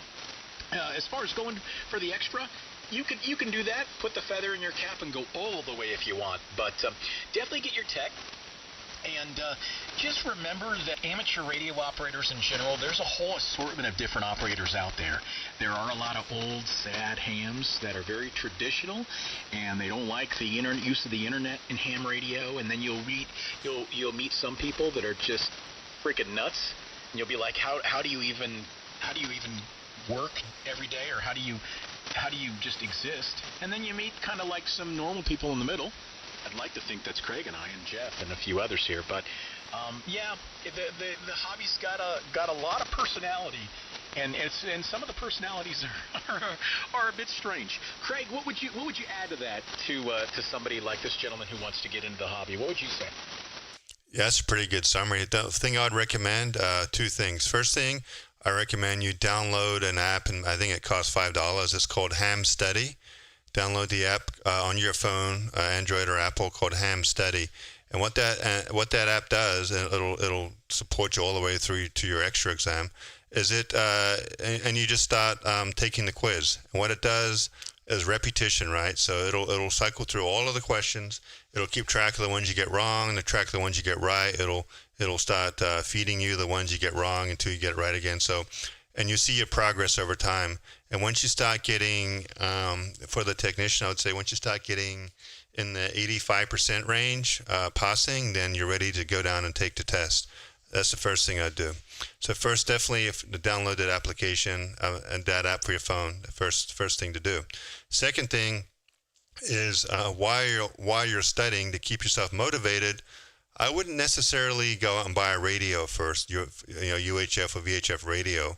I would use that as motivation to pass the test first. So say, you know what, if I pass the test, then I'm going to go out and buy a radio. So that's the second thing I would recommend, and that's kind of what I did. So that's the two main things there. So hopefully it helps out. And HamStudy is a really good application. I used it to pass my extra test about a year ago. So it's a really good app. I recommend it 100%. Funny, I don't know if he's listening, but I'm going to tell him this is kind of weird. Go to YouTube N6MUD or tune in 144 megahertz. I've got a buddy of mine in the East Bay who just texted me. In fact, I'm not even going to say a buddy of mine. He's my old college roommate, and I have a note here from him from 2 minutes ago, Craig. This is so weird. He goes, okay, so do you have any UHF, VHF radios? I passed my tech and general test this summer. Been messing around with some cheap Baofangs. And he says, I'm looking at HF now. And I was puzzled, because this is why we were just talking about this. And I said, are you listening? And I said, I was just talking on the air about becoming a ham. And he said, really? Well, what frequency are you on? I think it's just fate. I don't know. But so my old college roommate, Crazy Carl, hopefully he tunes in or goes to YouTube, and we'll drop his name a little bit more. He's East Bay, and so at any rate, I definitely would hear him. There's no doubt about that. But got his tech and his general. So if you're listening, Carl, congratulations, man. Hey, man, if some guy can do that all at once in one session, that's hats off to him. That's a smart guy there. Yeah, that's tough, man. I've seen I've seen it backfire. So I've seen guys do that where they go with their tech and their general all one night, and then I've seen it once or twice where I watched a guy do his tech to his extra, and he banged it out in like 45 minutes, all 3 tests. But when he operates, he doesn't know. He's not. Yeah. They are tests, and you can memorize the answers, but you do have to have some prowess, some technical knowledge, some ability to enjoy playing with radio, to actually get it going. But yeah, man. It's for the advice you gave to the guy in chat about kind of good first steps for what to do. That's a really good one. HamStudy, and then just keep doing practice tests. And the great thing is, it keeps track of where you're lacking a bit, and so it'll start giving you. You can focus on a certain portion of the test. So let's say you're doing really good in section 1, 2, 3, and 4, and then 5, 6, and 7. You need practice there. By the way, Carl, my old college roommate, what radio are you running for 40 meters? I hope he's listening, and I hope he hears this. Crazy Carl, I love that guy. He was my college roommate. So Carl, I hope you're listening right now. This is WB1G Sacra Tomatoes. I'm using an Anan 7000 DLE. It's an SDR transceiver that gives you a lot of flexibility in audio and putting audio in and all that. So it's a lot of fun. I have a radio for sale, by the way, a great Icom radio for sale, in fact. Maybe I'll work on the roommate discount and give him Craig. I'll give him a deal that he can't refuse. We'll see. But then back to, I'm all over the place. Back to the gentleman that was asking about advice. HamStudy.org, great idea. Once you start doing your practice tests, if you get to a point where you're consistently getting like 85%, and a lot of people say, oh, I'm passing the test. Okay, great, but are you passing it consistently? If you're passing it consistently with a mid-80s score or even low 90s, and you're just boom, boom, passing, then you'll have no problem when you go to take the test. It's the guys that come in and they'll practice enough or they'll learn enough where they can occasionally pass the test, and then they come in to take it, kind of fingers crossed that they're going to pass it, and that's basically kind of a gamble. But keep with it, my friend. To the guy in YouTube, guy on YouTube, keep with it, and it's definitely a fun hobby, absolutely no doubt. Yeah, and Carl, hopefully you're tuning in here. Subscribe to the channel, so that way whenever we get out here, you'll get a notification and you can hear Smitty brag about how great of a roommate you were back in college days. Let's catch up on the chat here. So we've got a challenge here, Smitty. Mini 4x4 Radio says he's kind of curious why do we run 6 kilohertz ESSB when we can have superior audio and fidelity on FreeDV at 1.7. I've tried FreeDV a couple times, and I can tell you this, the fidelity doesn't even come close to 6 kilohertz. Now, I haven't tried the latest version 2. First of all, there's different codecs and different flavors of FreeDV, so I could be wrong here, but I've never, ever been able to squeeze out good fidelity, at least as good as this, on 1.7 kilohertz. How about you there, Smitty? Over. Well, admittedly, I haven't played much with FreeDV, but I've heard of it, and I've heard the audio before, and it does have it has a bit of a metallic taste, if you will, to it. So, yeah, I get what you're saying regarding FreeDV. The fun thing is it's just straight analog right now, right? So, and it's very rich sounding, and it sounds a lot like AM radio basically, or a little bit narrower, obviously, but yeah. So why do we do it? Why not FreeDV? I guess we could do FreeDV, and no harm there, but I don't know. We just. Yeah, it's just something about the warmness of the audio here, ESSB, that's just lost on FreeDV. At least what I've heard, and I haven't heard the recent version like Craig or some of the other codecs. And another comment here: yeah, nothing beats analog until you're running at least 48 kilohertz, 24-bit lossless. Yeah, okay, well I'll give you that. That's I'm a lover of FLAC-based audio, so I do 24-bit FLAC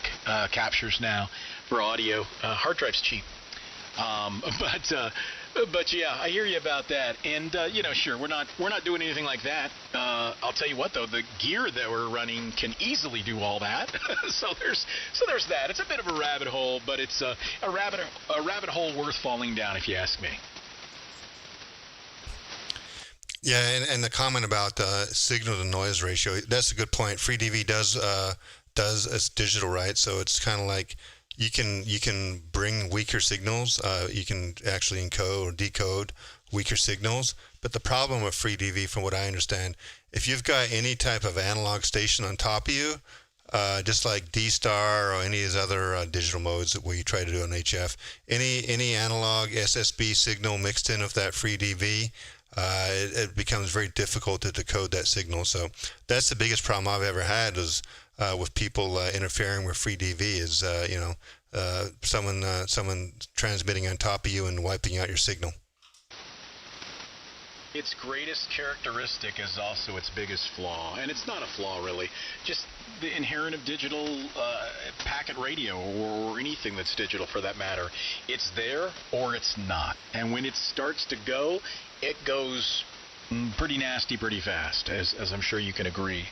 And I do love the comment here, KD8 MKG, yes, very true. He said, Craig, he said, hard drives were cheap, or hard drive was cheap. Yeah, he's right about that. It was cheap. Not so much now, right? But the cost per gigabyte has definitely shifted a bit. Well, actually, it's memory, I think, right? Memory is the freaking expensive part. I'm not sure about hard drives. Maybe they've gone up a little bit, but tell you what, man, memory is ridiculously expensive, and it's going to be that way until some of these other companies spin up, factories and that can make cheaper memory and not make all that memory for the AI companies. So there you go. It kind of sucks, but a terabyte of memory is 2 to 3 times the price it used to be.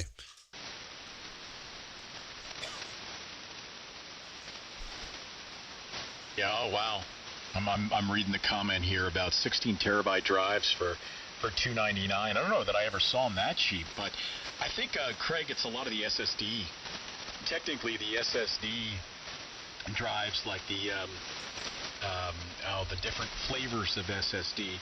I believe they are dependent on some of those components, which is probably driving up that price as well. But yeah, 16 terabytes of disk, that's a lot of disk. I have 10 terabytes of disk, but I am still spinning disk because I have an array here that I maintain locally for everything that, I've got a multitude of different backup solutions. I've got my RAID array here, which has 10 terabytes available to it, and that's my media server, music library, photo storage, basically just a giant NAS with a machine on it. And then I use Backblaze and Carbonite and things like that for cloud backup, because you're only as good as your backup, and just because you could have all the hard drives in the world that you're backing up to in your home or your docile, but if it catches fire, you're screwed. Oh yeah, N6 MUD San Diego. Well, I mean, cloud storage is so cheap these days, so no excuse not to have at least some of the important files in that backed up to cloud for sure. So, but yeah. Anyway, there's a lot of good chat tonight. So definitely appreciate all the participation in the chat tonight. Subjects diverse and entertaining. So thanks for all of the YouTube people for entertaining us with questions and comments on chat. Makes it so much more entertaining and helps bring the hobby out and to a point where hopefully we'll get some more interest in there. And the whole point of this YouTube channel is really for amateurs out there who don't understand why we do ESSB. It gives us the ability to actually stream how we sound to each other. And a lot of people out there, a lot of operators, ham operators, they cannot actually hear how we sound because the radio doesn't allow the receiver to open up wide enough. So the YouTube channel, as long as you put on a decent pair of headsets or stream it through some decent speakers, you get to hear the fidelity of ESSB. So that's really what it's all about, is showing people that, HF may be a super old technology. It's been around since whatever, the 1950s and 40s, whatever it's been. But, you can still revive it. You still have some newer technology, newer SDR radios that allow us to play around and have some fun. So there you go. If you want to check out the stream, go to YouTube, type in my call sign, N6MUD, N6MUD, and listen to the stream. It's about 3 or 4 seconds delayed. And yeah, there's a question out there, by the way. You're all running Apache Anan transceivers. Craig and I are both running Apache Anan transceivers right here. He's running a newer version of what I'm running. I'm running a 7000 DLE, and he's running a G2. But there are a lot of SDR transceivers now. First and foremost, if you wanted to get into SSB, and for the I can't believe 31 people are watching and listening to us right now. That's crazy. So the 31 that are listening, if you wanted to get into this, it actually isn't as scary as you think. Believe me. A Hermes Lite, for example, or a Hermes Lite 2 will let you do this and open that TX filter. Now, there's going to be a limit there on how much power. It's going to be more ERP. But that really is a very cheap way and great first step to kind of get into ESSB. And then as far as feeding it with audio, you really don't have to go too crazy. Yeah, sure. If you look me up on QRZ, you're going to find a whole rack of audio gear. And that's because I'm an old radio guy and I do voiceover on the side. And my gear has many other purposes, albeit there are a lot of hams that have dedicated racks just for HF. Whereas mine is multi-purpose. I've got HF, and then I also have it set up where I can switch the profile and do voiceover. But you don't need the big rack. Well, a big rack is never a bad thing, I guess, depending on what we're talking about. But yeah, you don't need a full rack of audio gear to make this work. You can get into ESSB for, under $500, including your microphone for that matter, and get yourself sounding pretty good out of the box. Now, albeit, you might not have the most elaborate audio profile out there, but it would get you on the air with good sounding ESSB. There was a couple guys out here. I don't know if they've upgraded, but for the longest time we had a couple folks that were out here chatting with us, and they were, using a $30, $40 Amazon mic, the F-Deuce or the Fadeuce, for example. Great entry level mic, really cheap, easy to get on the air with it. So we had a whole variety of folks using different gear, and you don't have to spend $10,000 or $15,000 or whatever to have this elaborate ESSB setup. You can do it for far cheaper. And I'll tell you what, if I didn't own this equipment, if I wasn't multi-purpose, I would probably try getting the same results out of in software processing, like what's included with the Thetis software. Craig, you've got some outboard gear, but you're a blend, right, of outboard and software? Well, I'm basically just using one piece of outboard gear called the 2496, and it does everything for me. And then Thetis doesn't do any really audio processing, but I only did that just because I wanted to play around.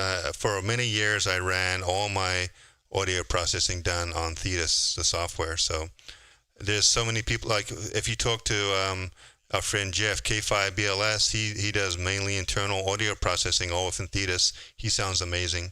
So, yeah, real quick here, KD8 MKG about the Aurora comment.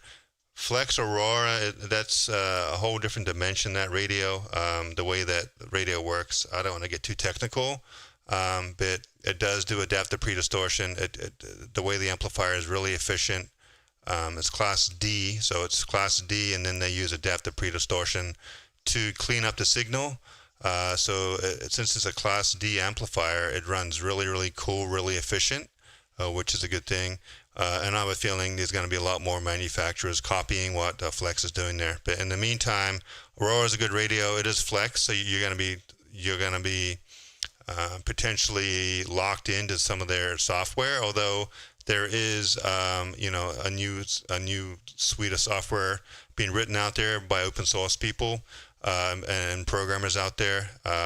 Ether is the one that comes to mind. A lot of guys use. In fact, Ryan uses Ether, really good software. So definitely before you drop $8,000 on that Aurora, check out other options out there. I know you're an appliance operator, and I know you might want to run remote. So if you want to run remote and being an appliance operator, then sure, the Aurora is an option. But there's other options out there too that you can get for half the price potentially there. But Aurora is a new technology, so I'm not too many people have those radios yet. So the jury is still out about how they actually sound.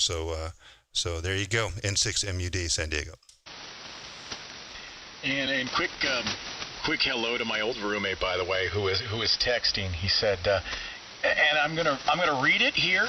I got to put on my readers here. I'm going to read the text in its entirety. I'm not even going to edit it because it's let's see, it's 9:15, so we can let the censorship down a tiny bit here. He goes, so y'all just sit on 40 meters and bullshit? HF is where it's at, apparently. Yes, it is where it's at, and Carl, that's exactly what we do. We sit out here and talk about whatever. Tonight we were talking about Ed Sheeran. I saw Ed Sheeran over the weekend at Levi's Stadium, and sometimes we talk about movies, sometimes we talk about a whole assortment of different stuff, and it just depends on where. We don't always talk about radios too. Sometimes we bring it around to other topics. So, Carl, if you're listening, first of all, give me your call sign and text, and that'll tell me if you're listening. Second of all, get yourself, Craig, he's looking at a 7100 and a 7300 Icom. And an Icom 7300 is a great starter radio. I actually had one for a long time. I sold it. And I'm not pushing you on this, but the Icom 7610 is also a great radio. Hi, I have it for sale. Maybe I'll hand deliver it. I don't know. We can work something out. But a little bit more expensive than the 7300, of course, but a lot more radio. And yeah, I mean, I think this goes back to some of the folks that have asked here in chat, and even for my buddy, my roommate Carl. You know what you should do with the radio. Don't shortchange yourself. If you want a 7300, get a 7300. If you want an FTDX10, get an FTDX10. Don't buy the 710 because it's $200 cheaper. Or don't buy the 7300 because it's $800 cheaper than the radio you want. Spend the extra $800. Buy once, cry once. Because while the resale value does stay up on these items, and you'll be able to resell a 7300. I sold mine easy peasy. It's a great radio, and it's a well desired radio for newer hams, and even old hams alike. But buy what you want, because at the end of the day, you'll end up spending more money. I've seen guys buy a Zygu G90, which is a Chinese radio, and they'll get started with that. Then they'll buy another radio. Then they'll buy another radio. By the time you've done all that, you've spent well over the amount that you would have spent on that radio that you want. And he is listening, by the way. His response was, "That's a lot of radio." Yeah, the 7610, believe it or not, is no harder to operate than the 7300. So you can grow into it. You are right, it is a lot of radio, but it is sexy on the desk, that's for sure. It sat on my desk for a long time, and I got to tell you, it's still sitting here. And I look at it, and I touch it, and I'm very intimate with it. And since we were roommates at one point, I mean, it's just part of sharing, my friend. We shared a lot of things, didn't we? Yeah, that's what she said, right? Yeah, right. There's a great story, and to this day, I still remember this story. I went to Chico State, and I met my roommate the first day. It was different times than what it is now. The kids now, they'll meet their roommate online ahead of time, or they'll have conversations. I didn't know Carl from a hole in my head, and I walked into the dorm room, and here I am, this Bay Area kid. I thought my what didn't stink. Had my hair and my frosted tips. Yep. I had that phase for a while with my styling of the hair and all of that, and I met Carl, and he had curly hair and glasses. I remember exactly the first time I saw him, and we were two very different people. I was very mainstream. And he was very he's the kind of guy that would reach for the deep cut, while I was spinning the same top 40 track over and over. Oh, Carl, if you remember the music I was spinning, I know you do. But, spinning the same top 40 hits that were on the radio. Carl was digging deep into the back catalog of Bob Dylan. In fact, he introduced me to more music that now, as an adult, and God, I hope he's still listening. If he's not, I'm just going to say thank you. Because he introduced me to a whole different world of music that I had never stepped into. He played guitar, and he used to play guitar in our room a lot. And I used to be like, God, he listens to this shit? And fact is, it was real music. And I just took me longer to realize that. So hopefully he's still listening, that his taste in music rubbed off on me all these years later.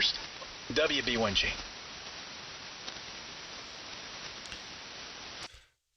Sounds like you guys got some good fun history there, Smitty. And it'd be cool to get him on the air. Maybe he'll need some help with an antenna or something. But interesting to hear you on the air there, Carl. So anyway, we peaked out at 45 actually concurrent people on on stream listeners there. So that's pretty good for. Not too shabby for a Monday night. So anyway, we've got a comment in there, Smitty, about ART voice channel. I didn't know much about the ART voice channel, but Mr. KD8MKG says it sounds enormous, whatever that means. Man, I want him to get on the air. I want to hear his gear. I meant to comment on that earlier, and I think I might have mentioned this in the past. He was saying he's got a symmetric 528E, an Aphex channel, Optimod, stereo tool license, RE20, 320, 27ND, SM7B. Oh my gosh, man, you're talking about the whole catalogs of microphones that's here on the air. In fact, I used to run an SM7B full time on the air. I'm on an RE27ND now. I ran an internet radio station for about 6 years. So did I. I ran an internet radio station for many years. It was actually really starting to gain momentum. I just never monetized it. But I ran an oldies radio station, a classic 50s, 60s, and 70s oldies radio station. Not what my kids think are oldies. My kids say music from the 1900s is oldies, and then I get mad at them and I tell them, I won't go into that. That's for another topic, another night. I used to run an oldies radio station myself, so definitely familiar there, and ran station playlist as my automation. I actually am still running an internet radio station, a Christmas station with station playlist. And if you're an internet radio broadcaster, you probably know that. I used Sam Broadcaster for a while. That software's crap, by the way. If anyone wants to get into it, don't do Sam Broadcaster. Garbage software. It looks cool, but memory leaks up the wazoo, and a very, very poor support for that. But I still, to this day, I run an internet radio station, a Christmas Court Radio. It's a Christmas radio station, and it runs 24/7. This time of year, it's not very popular, but that's running station playlist. And to my friend KD8MKG, it's also running a fully licensed version of Stereo Tools. So, Radio DJ. I know. I've heard of Radio DJ. Awesome free automation. Yeah, absolutely. But I'll tell you what, man. With that 528E, that Aphex channel, your Optimods, your mic, you've got all the parts. You just got to grab a couple XLRs and plug it all in together. Because this, my friend, is an RE27ND going into a symmetric 528E, going into an Apex 320 Delta or 320D, then going from the 320D into the Orban 6300. And this is basically an FM setup. And then, obviously, I'm EQing it to sound more AM. But there you go, man. You would sound pretty much a mirror image of me, sir. Just what we need, another clone of Smitty out there, another WB1G. But I think what he's waiting for there, Smitty, is a transmitter that will do ESSB. So I guess he's looking at the Flex. He's looking at some other options there. So can't wait for you to get that radio on the air, and we can start listening to you on the ESSB. That's directed towards the KD8MKG. So anyway, N6MUD San Diego. So Smitty, your roommate, you truly think he's listened to the stream? So it's cool that he actually jumped in on the stream there. So I think everyone's going to want to know here over the next few weeks, whatever, what's going to happen. What radio is he going to buy? Is he going to put up an antenna? Are you going to go down and help him set up his station? So there's a lot of follow up here that we'll have to keep the fans updated here over the next few weeks. Well, I think very highly of the guy, obviously, and I lived with him for a couple of years, and at any rate, I will happily. He lives in Clayton, which is outside, just kind of in the shadow of Mount Diablo in the East Bay. So he's not far from me, maybe an hour. And I don't get to see him enough. So I would love for him to get into the hobby more. I would gladly spend days in his yard building antennas and getting his radio going as a thank you. But it'd be cool to get him on the air. It'd be good. And to Stephen, KD8MKG, you're in Dayton, Ohio. So, well, you'll fit in nicely with this group because K5BLS is a Cleveland, a lover of Cleveland and an Ohio, I think born and raised maybe, or maybe it's not. Maybe he's not born and raised, but his heart's in Ohio, that's for sure. So you've got some Ohio connections here for sure.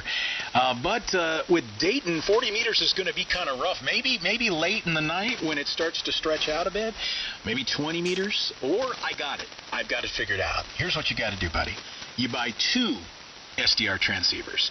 Buy like a brick, for example, that you can use there in Dayton. Have a great time with that. Then buy a flex, and we'll get it installed. We've got a couple locations in northern Nevada where we can hide that radio and an antenna, so you can get on the air and do ESSB on the West Coast. See? Then you can come in, be part of the QSOS, and have an awesome station there in northern Nevada, and you can light up the whole West Coast with your ESSB audio. WB1G, Sacra Tomatoes. He likes the idea there, Smitty, so maybe he'll be on board with that. Godzilla Bill, welcome. You've got a Wheatstone M1 and don't like it. Interesting. Another guy we know, Dennis, he runs a Wheatstone and he loves it, but there's a learning curve there. Wheatstone's not a plug and play appliance, right, Smitty? It's something you gotta slowly step into it and learn how to operate it correctly, or else it can be a pain in the butt to set up. Yeah, if you're talking about a Vorsis, an M1 Vorsis, yeah, they can be challenging to set up. Definitely more challenging than some of the other stuff out there. But yeah, I mean, we know a guy who runs a Wheatstone with his rack of gear. He's got a Voodoo and a couple other things, and I mean, it sounds amazing. It's a great setup, and it's what, if you don't mind, I'd love to hear in chat. Oh, you said it sounds pretty sterile. Okay, all right. Interesting. Sounds sterile. Is it just missing brilliance, or is it sound thin, or I'm just kind of wondering what you mean when you say it sounds sterile. Let's see. Oh, and then KD8MKG. I do really like the filters and the decorrelator.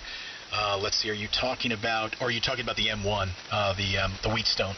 Yeah, I'd like one. I'm not going to lie, but I don't need any more gear. I do not need any more gear, and to be very frank with you here, my mic processor is what I'd like to swap out right now.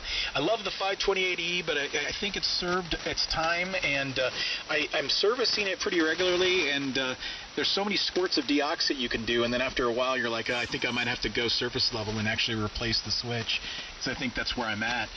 But I am tantalized a little bit by a tube mic preamp, like some PreSonus gear or some of the other stuff. So remind me, Craig, N6MUD, what's the mic processor for you? What are you using? It's not the 2496 that's your preamp for the mic, right? No. So what I'm doing is I've got just a real cheap. It's called a Behringer Mic 300. It's a little, I don't know. I got it used from Guitar Center or something, one of those online stores, for like $30, and it's a little tube thing, and it's my preamp that then drives into the 2496. So this just goes to show you don't have to spend a ton of money on this gear. You can get it used, and if you're using Thetis, you don't even really need much of this gear. You just need a DAC, and which basically is a external sound card, right, that you can plug in an XLR microphone.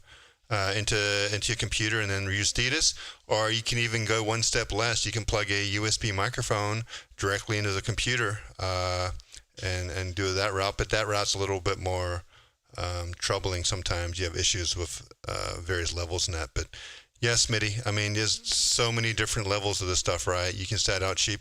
And by the way, I started out with a Hermes Light 2, a $300 radio that I assembled myself. So, you start out with something cheap, see if you like it, see if you enjoy it. Once you get into the groove and actually think that, oh, this is kind of fun, I want to do more, then you can look at upgrading. But you don't need to write out a big check to get into this type of this side of the hobby. You can do it for fairly inexpensive and have a lot of fun. And the biggest thing for a lot of people is getting the license. Get the licenses, the technician and general license, and then you can start having fun. N6MUD, San Diego. WB1G Sacred Tomatoes. I'm looking at this most recent comment here from KD8MKG, the big bottom and a rural exciter. Yeah, our buddy Jeff runs a big bottom in line, and it really it does exactly what you think it does. It gives you a big bottom. But at any rate, they sound good on the air though. They really do in an ESSB config.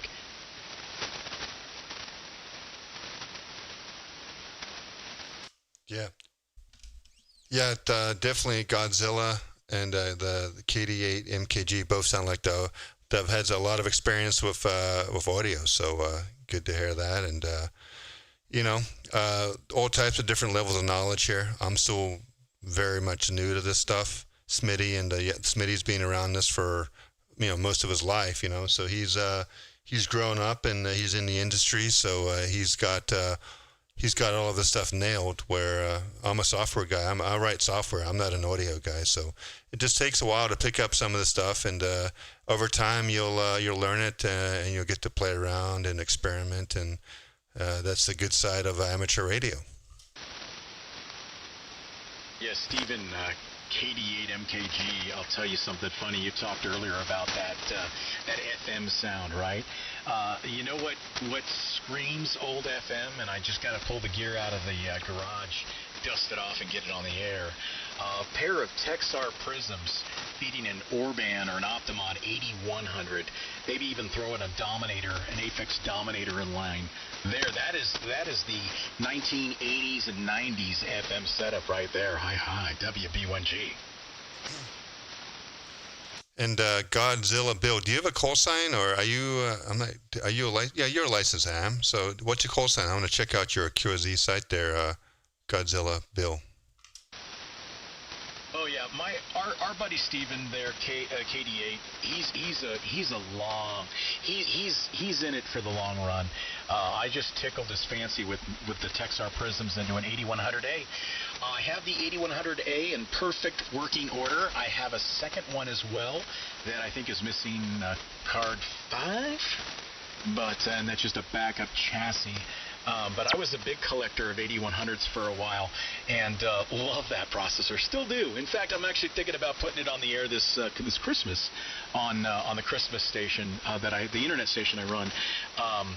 I can either confirm or deny that somebody in my neighborhood runs a low-power FM frequency and actually broadcasts it over the air. And I've got to talk to that guy and tell him to use my 8100A this Christmas and use it, because there's a certain warmth on that configuration, and you know what configuration I'm talking about. It just is that classic warm FM that you remember as a kid, and it just it's less brittle, it's less harsh than what you hear on the air today. I'm sure you agree, no doubt, if you know that config. Yeah, another comment by the 1240. Yeah, I used to write code all the time. A question about my software development and how has this impacted what I do. But no, I used to write web type code for many, many years. Got into Salesforce.com development, business type application develop. Got into Salesforce architecture, so less coding, more architecture. And I'm kind of transitioning out of it. I'm not really into the AI stuff anymore. I feel like AI is going to destroy our industry, software development, architecture industry. So I'm not a fan of AI. I understand it. I mean, I've got my hands in it a little bit, enough to know that the industry is going to be tipped upside down. It already has been. There's a lot more to go, but if you figured out how to make it work for you, my hat's off to you. My only advice is you gotta keep on top of that, man. The Claude code and vibe coding, that's changing so fast and so quickly. Not only do you have to be a lifetime learner, you gotta be learning every weekend. On every spare piece of time you have, you need to be learning, because the AI stuff in terms of vibe coding and all that is moving so quickly. So that's my only advice. Hopefully you're young and hopefully you can keep up with it. But for an older guy like me, it's moving too fast for me to keep up with the AI side of it. N6MUD. Surely you can't be serious. I am serious. And don't call me Shirley. Yeah, that's absolutely true. Thank you very much, by the way. And if you get your license, you can do fun stuff like that, even though that's frowned upon. In moderation, it is acceptable. Uh-huh. Yes, no, you're absolutely right. And you need to learn how to prompt and how to train and how to talk to AI and how to help AI with design. You can create anything with Claude code you want, but you'll save yourself a lot of headache in learning how to talk to AI. I'm rather abusive to AI. Like, when it gets code wrong, I actually just browbeat it, because it's not a human being, and it doesn't have feelings, and it just makes me feel better about myself. Hi. You can tell a little insecure, right? But no, I do beat up my AI every once in a while. I said, that's not what I spec. Let's go back and look at number 1, 2, and 3 again. Oh, you're right, Smitty. Yes, you're right. I missed that. I hate when it agrees with me. It's always so darn agreeable. Yeah, you got to start out by saying, you got to set the tone, say, don't agree with everything I say. If you disagree with me, it's okay. I'm not here to have you be yes man, yes man, yes man, right? So if you set the tone in the beginning, I think that sometimes helps. Yeah, like, for example, you can't just give it a prompt or give it code and tell it what you want.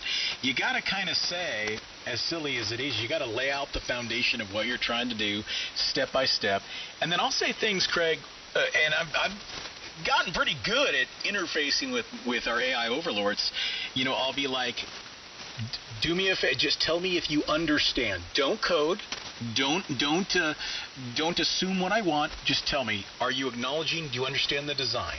Okay, let me upload this piece of code here, this PHP, for example, or this Python. Okay, review this. Do you understand this code now? What does that code do? And I'll ask AI, tell me what that code does. How does it run? What does it do? And really make it dig in. You'll get good results. But to your point, AI can get sloppy fast, and it always just jumps into the deep end, and it's yes ma'am, yes ma'am, yes ma'am.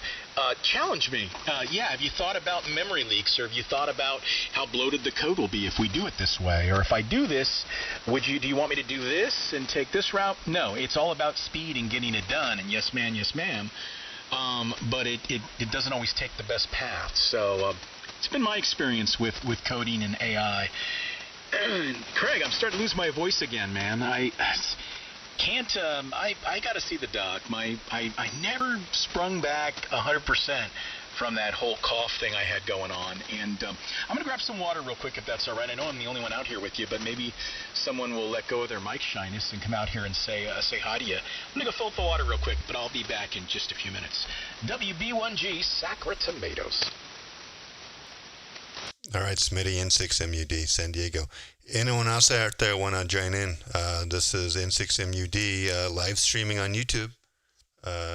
If you want to check it out, go to YouTube, search, type in my call sign. You bring up the stream. It's about a 4-second delay. N6MUD, San Diego. Oh, I doubled with you there. KN6MS, Mike here in Valencia. I've been listening for a while, but I thought I'd jump in and say howdy. Hey, Mike. Yeah, I saw the comments in the chat there. Hey, welcome aboard and good evening. Good signal. I didn't look at the meter, but you sounded loud and sounding good at 6 kC wide there. Yes, sometimes I'll forget to set it up or down, but 6 kC is that's kind of a sweet spot. Yeah, anything more than 6 is kind of diminishing returns. Just between 5 and 6 is a little bit of brilliance there, but more than 6, most people inherit. So, but good deal. Well, so what have you been up to today, Mike? Have you been doing anything fun and exciting, or what's new and exciting at the shack there? Over. Oh, not too much. I'm getting ready for a project to rearrange my end fed. It's kind of in a V, going from 22 feet to about 40 feet. And the V, if you think of it as like a megaphone, is kind of pointing northeast. And I may want to change that angle because I want to get into Europe a little better and the Middle East. I've never made a contact in the Middle East. Over. Middle East is tough. I'm trying to think here. I know I've talked to Saudi Arabia, I think once, but very rare, man. I don't know what it is. I think it's just the time of the day or whatever, but you very rarely hear Middle East, at least on the West Coast here. But interesting. Not sure, honestly, man, I'm not sure if changing your antenna will make a difference, but it may make a difference for some other countries and that, but Middle East, obviously Russia's easy, but Middle East is tough, but it can be done, and I guess you just got to get the right conditions. You got to get someone who can speak English and more the right time of the day, and I think you could probably do it. Yeah, because I can't even hear them, but I get Australia and New Zealand, and then the East Coast, Northeast, Spain, France, Italy, a little bit of England, nothing in the Middle East, nothing in the Philippines. So, I'd like to see if I could change that a little bit. Got Turkey once on FT8, but same thing here. No luck fishing in the Middle East for me. There was one time I actually heard a guy, and I think he could have heard me. I couldn't break the pile up, but he was in Israel, and that would have been a good one. Actually, now that you mentioned Israel, I actually have heard Israel quite a few times, and I guess Israel is considered the Middle East. But when you say Middle East, I'm more like Saudi Arabia, Qatar, those countries that are in the middle of a war right now. So yeah, those are the ones I typically, when you say Middle East, but I guess Israel's part of it too. But there are quite a few actually amateur operators in Israel. So I think out of all of those countries, I think Israel's probably the most popular one to get. Yeah, and I don't get much in Africa, but I've gotten a couple.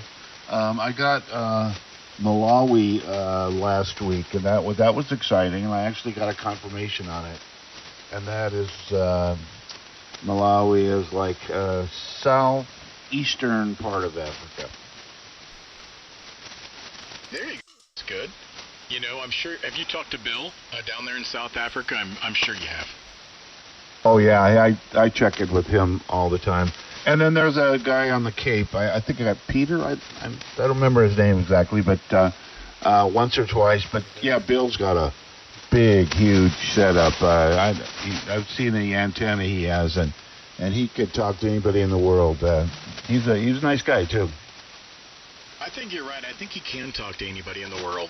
When I first got my HF set up here, it was a piece of crap, and I was barefoot and hardly putting 100 watts into a non-tuned 40-meter antenna, and he picked me up. I talked for a few minutes. I was thrilled. I'm like, oh my gosh, this antenna!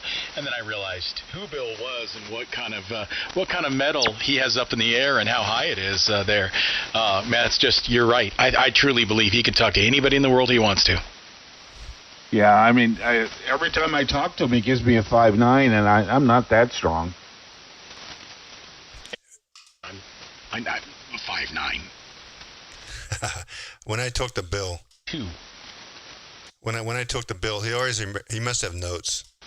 I'm sure he takes notes because he always talks about, hey Craig, when you're moving back to New Zealand, or because I told him that I'm from New Zealand and I want to eventually move back there. This is like a year ago, so I don't really talk to him as much anymore. The novelty's kind of worn off, but when I do, he always asks me about moving to New Zealand and living in New Zealand. So I think it's pretty cool if someone like him who makes so many contacts, he takes the time to write down notes about certain operators, and then he refers to those, 6 months later. I think that's kind of cool. It shows a real love for the hobby for sure. He works those parks. He's got one in Zimbabwe and one in South Africa. I think he's got his own plane. He flies back and forth, so what a dream job. Mozambique, right? Up in South Africa? I double Smitty. What was that? Mozambique and then South Africa. He's got a different call sign when he's in Mozambique. Hey, Craig, what I was saying was, I just wonder, is he British? Or I'm trying to recall what his voice sounds like. I'm not sure. I know he does not have a South African accent, so I never really. Maybe I knew. I just don't remember. But yeah, I know he's not from South Africa. I think he's from maybe UK or something. Yeah, or maybe so. It's kind of a little bit like Australian too. It's kind of like a mix.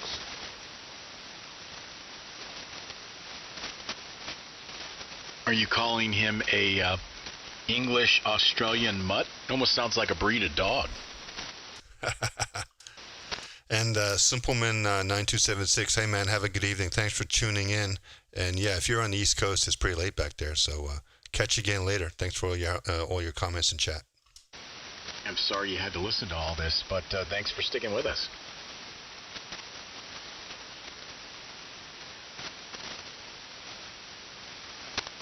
Man, still 28 strong. Yeah, it's a lot of fun watching and listening to... you YouTubers actually sometimes help stimulate the conversation a bit here, so thank you. It's a really cool thing thrown out here, and man, talking the old radio gear with my new best friend Steven there in Dayton, Ohio. I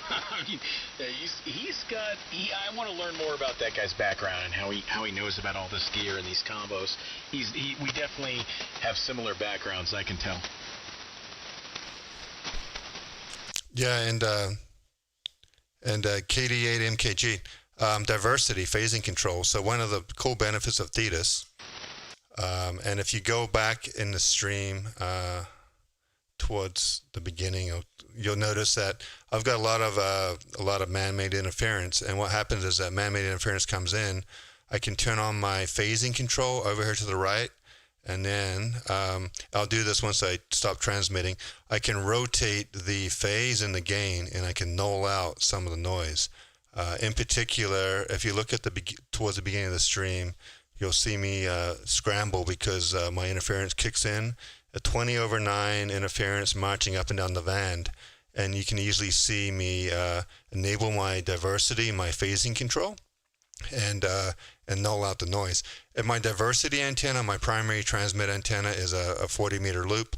My diversity antenna is just an end-fed half wave that's fed at the same point of the loop, and it's inverted L, and it just happens to be the right height / angle to be a very, very good diversity antenna to null out a lot of the noise. So there you have it. Let me know if you want more information, or if you want me to demo it more to you, I can do that too. But diversity is the main reason why I'm sticking with Thetis. So until any of these other software packages, integrate diversity, you're not going to see me switch over to them, because diversity is something I need in order for me to operate. I could not operate 40 meters at night without diversity. Okay, I'm going to turn it on here. And look what happens to the noise as I rotate it. But I'd love to have diversity. I didn't have it on my Hermes Light. I don't have it on my not too Brick much 2. noise right now. I may have to go up to an Anan or a Brick 3 because I'd like to play with that. Still need to get my second antenna on the air, Craig, so that I can also There we go. join the diverse See it crowd. See what I did there? And John, I'm not sure if I'm going to say the last name correctly. Mirage? I'm probably saying that wrong. Yeah, it's late.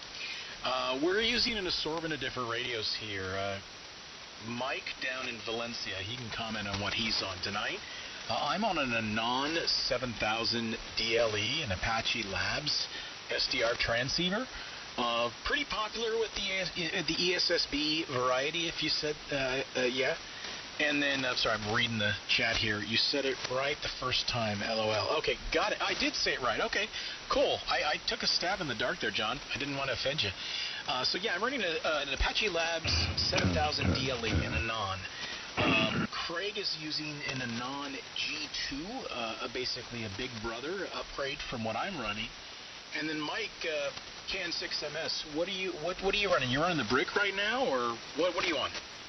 Yeah, I'm on the Brick 2 into a Mercury 3S. Yeah, so I'm the baby brother, and you're the little brother, and we got the big brother. Yes, yes. Greg, you ever But I've heard the called Brick a 3 is big going brother? to have diversity, so once that gets out and is proven to be true, I might think of going that way, or maybe jump to an Anan, sell some other radios. Yeah.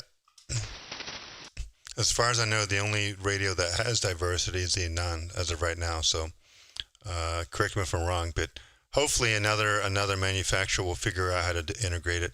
In order to do it right, you got to have two ADC. You got to have two analog to digital conversion chips, because you got to have a true dual band radio or dual receiver radio to do it correctly. So that's why the Anan right now is one of the only ones that can do it.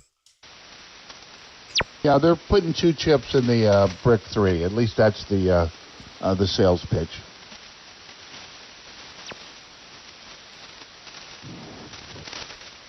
Did I hear someone else trying to get in behind Smitty there? Was there another station out there? Go ahead.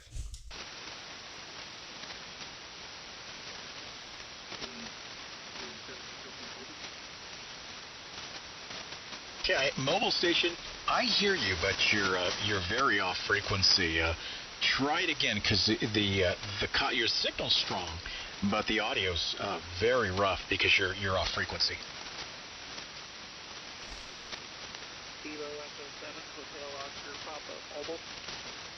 Hotel Oscar Papa. Okay, I got the end of it. The first part I missed only because I wasn't listening good enough. But hello and good evening. You're in a mobile setup. Whereabouts are you, and what are you running? We left Alamogordo, New Mexico this morning, and I'm up there near Delta, Utah now. Just about to my destination for the night.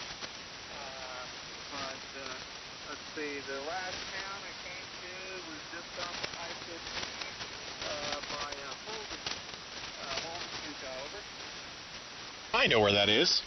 Okay, I'm in Sacramento, California, NorCal, but I hear you at 5.9 copy. I actually have you at an S9.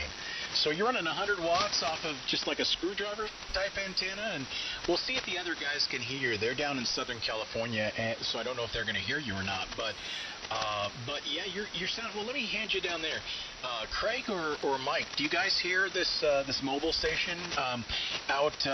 Are you again? I think it's on the edge of Utah there. Yeah, I can. I've got him about an S3 here in Valencia, which is North LA County. And I've got him right at my noise, right above my noise. So about an S7, maybe S8 into San Diego. Whereabouts in Utah did you say you are? I did a lot of off-roading and overlanding in Utah, southern Utah, like St. George, that area. So I'm kind of curious, whereabouts in Utah is you operating from? He said Holden. It's near Fillmore,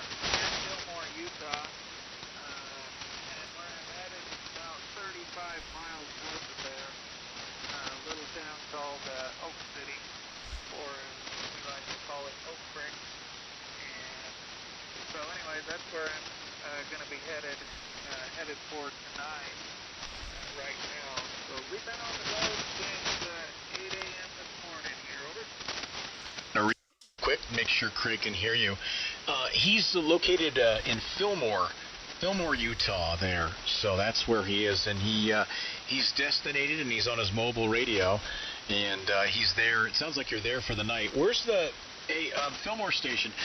Where's your final destination after that? Tomorrow, do you travel somewhere else? Well, I got to head over to Nephi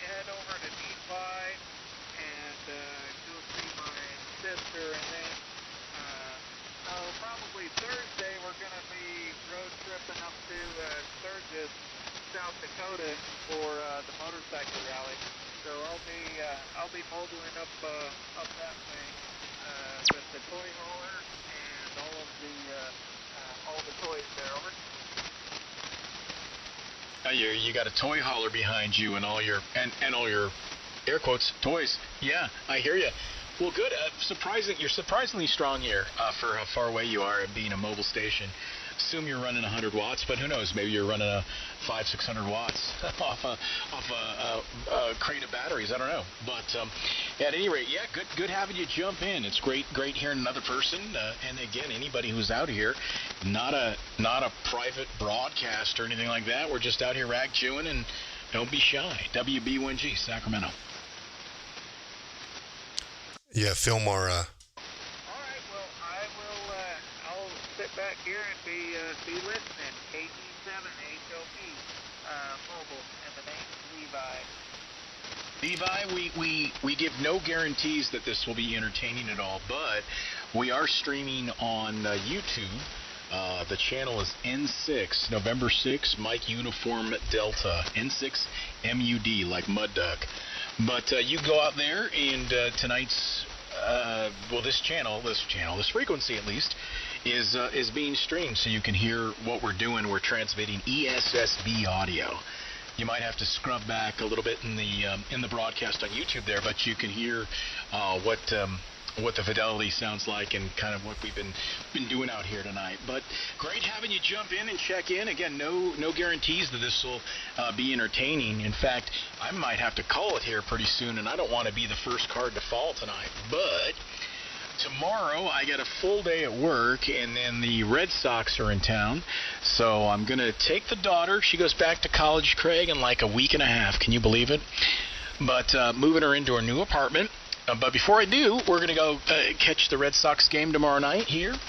And then, so you're not going to probably hear me tomorrow night. And then I have to fly to New York for work on Wednesday. So I'm in New York Wednesday, Thursday, and Friday. So maybe off the air here for the rest of the week. But that'll allow my voice to rest up. Yeah. Okay, Smitty. Roger that. And it sounds like you got some fun traveling ahead, and maybe a good Red Sox game there. And I can't believe the summer's already over. I remember you vividly saying your daughter is on the way, from university to hang out with you at the summer. And what do you know? It's already over. So, but well, very good there. I'm going to keep the stream up, excuse me, for a little bit longer. But I'm beginning to lose my voice as well. So. Unfortunately, I'm not 100% recovered, but it's been a fun evening. A lot of good comments, a lot of good conversation. So it's what this channel is all about. Just spreading the good word about ESSB and amateur radio, and how instead of sitting in front of watching Netflix in the evening, you can come out on amateur radio and hang out on 40 meters and do some rag chewing, and maybe once in a while even learn something there. Smitty, over. I learned something pretty much. Excuse me. Yeah, my voice is fading. I learn something new every single night on amateur radio, and it's funny. And this goes back to, I don't know if Steven's still out here or not Steven. There was another gentleman that came in here and said, hey, I'm studying and things to know about amateur radio. There are know-it-all amateur radio operators. There are a dime a dozen out there. They know everything. They've worked every mode. Your antenna's wrong. your antenna's right, do this, do that. Your antenna is what you make it, and what you make it in this hobby is what you make it, and nobody has all the answers. Sometimes you got to experiment and get there on your own. But yeah, at any rate, I'm going to say 7-3, rest up a little bit. Again, enjoy it. Thank you for everybody who was in the chat. Super active out there. That's pretty awesome. And again, anybody listening on the air, one last shameless plug here for the YouTube simulcast of our Rack Chew session tonight. By the way, this is not a broadcast. And for those studying for your test, we are transmitting. We are not broadcasting. Broadcasting is a constant carrier with no break and no actual communication happening. So, just a thing. But we are broadcasting on YouTube. See, there, now that's accurate. So you can go listen to the broadcast on YouTube at N6MUD. Just go to YouTube, look for N6MUD, and you'll find it, and many other chats. And I don't know, maybe they'll be mildly entertaining, maybe not, I don't know. But 7-3, Craig, Mike, good talking to you as well, brother. And anybody else who's still out there, the gentleman in Fillmore as well. Good hearing you out here, and thanks for not being mic shy. But that's my very short, long-winded outro there. 7-3, guys. I'll catch y'all later. Catch you later, Smitty, and go take a lozenge. And to my neighbor, KXD, I think I know who you are. I'm not seeing your whole call, but howdy, and I'm going to go QRT as well. So catch you later, guys. All right, Mike. Have a good evening. Thanks for joining in this evening, and thanks all of the streamers on YouTube. Even those that wanted us to move up to the general. There's a couple people wanted us to move up, so maybe next time we stream, we'll do it in the general portion so you guys can participate. So anyway, have a good evening out there, everyone, and we'll catch you maybe sometime later in the week from N6MUD, San Diego, 7-3s. Have a good evening, everyone. You rest your voice up too. I can hear it. You're right at the verge, like my voice right now, where it's just kind of like, got to give it a little rest. And it does make me happy. I'm watching the stream, and every once in a while I see you blow out. And so that makes me feel good, because every once in a while I blow out. For anybody without context, that doesn't sound right, does it? We both run pure signal, and so pure signal is the reason why our signals look like a solid block without fuzziness on the edges, right? So at any rate, I got to see Craig watching the stream. Every once in a while I'll see a blowout. Craig, it just makes me feel like my stuff's now working like it should. So there you go.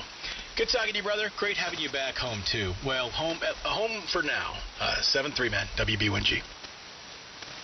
Yeah, I think everyone gets blowouts once in a while, even if you're not an amateur radio operator, especially if you eat too much of that lettuce. Catch you later, Smitty. N6MUD. Just had Taco Bell yesterday. No lettuce, though.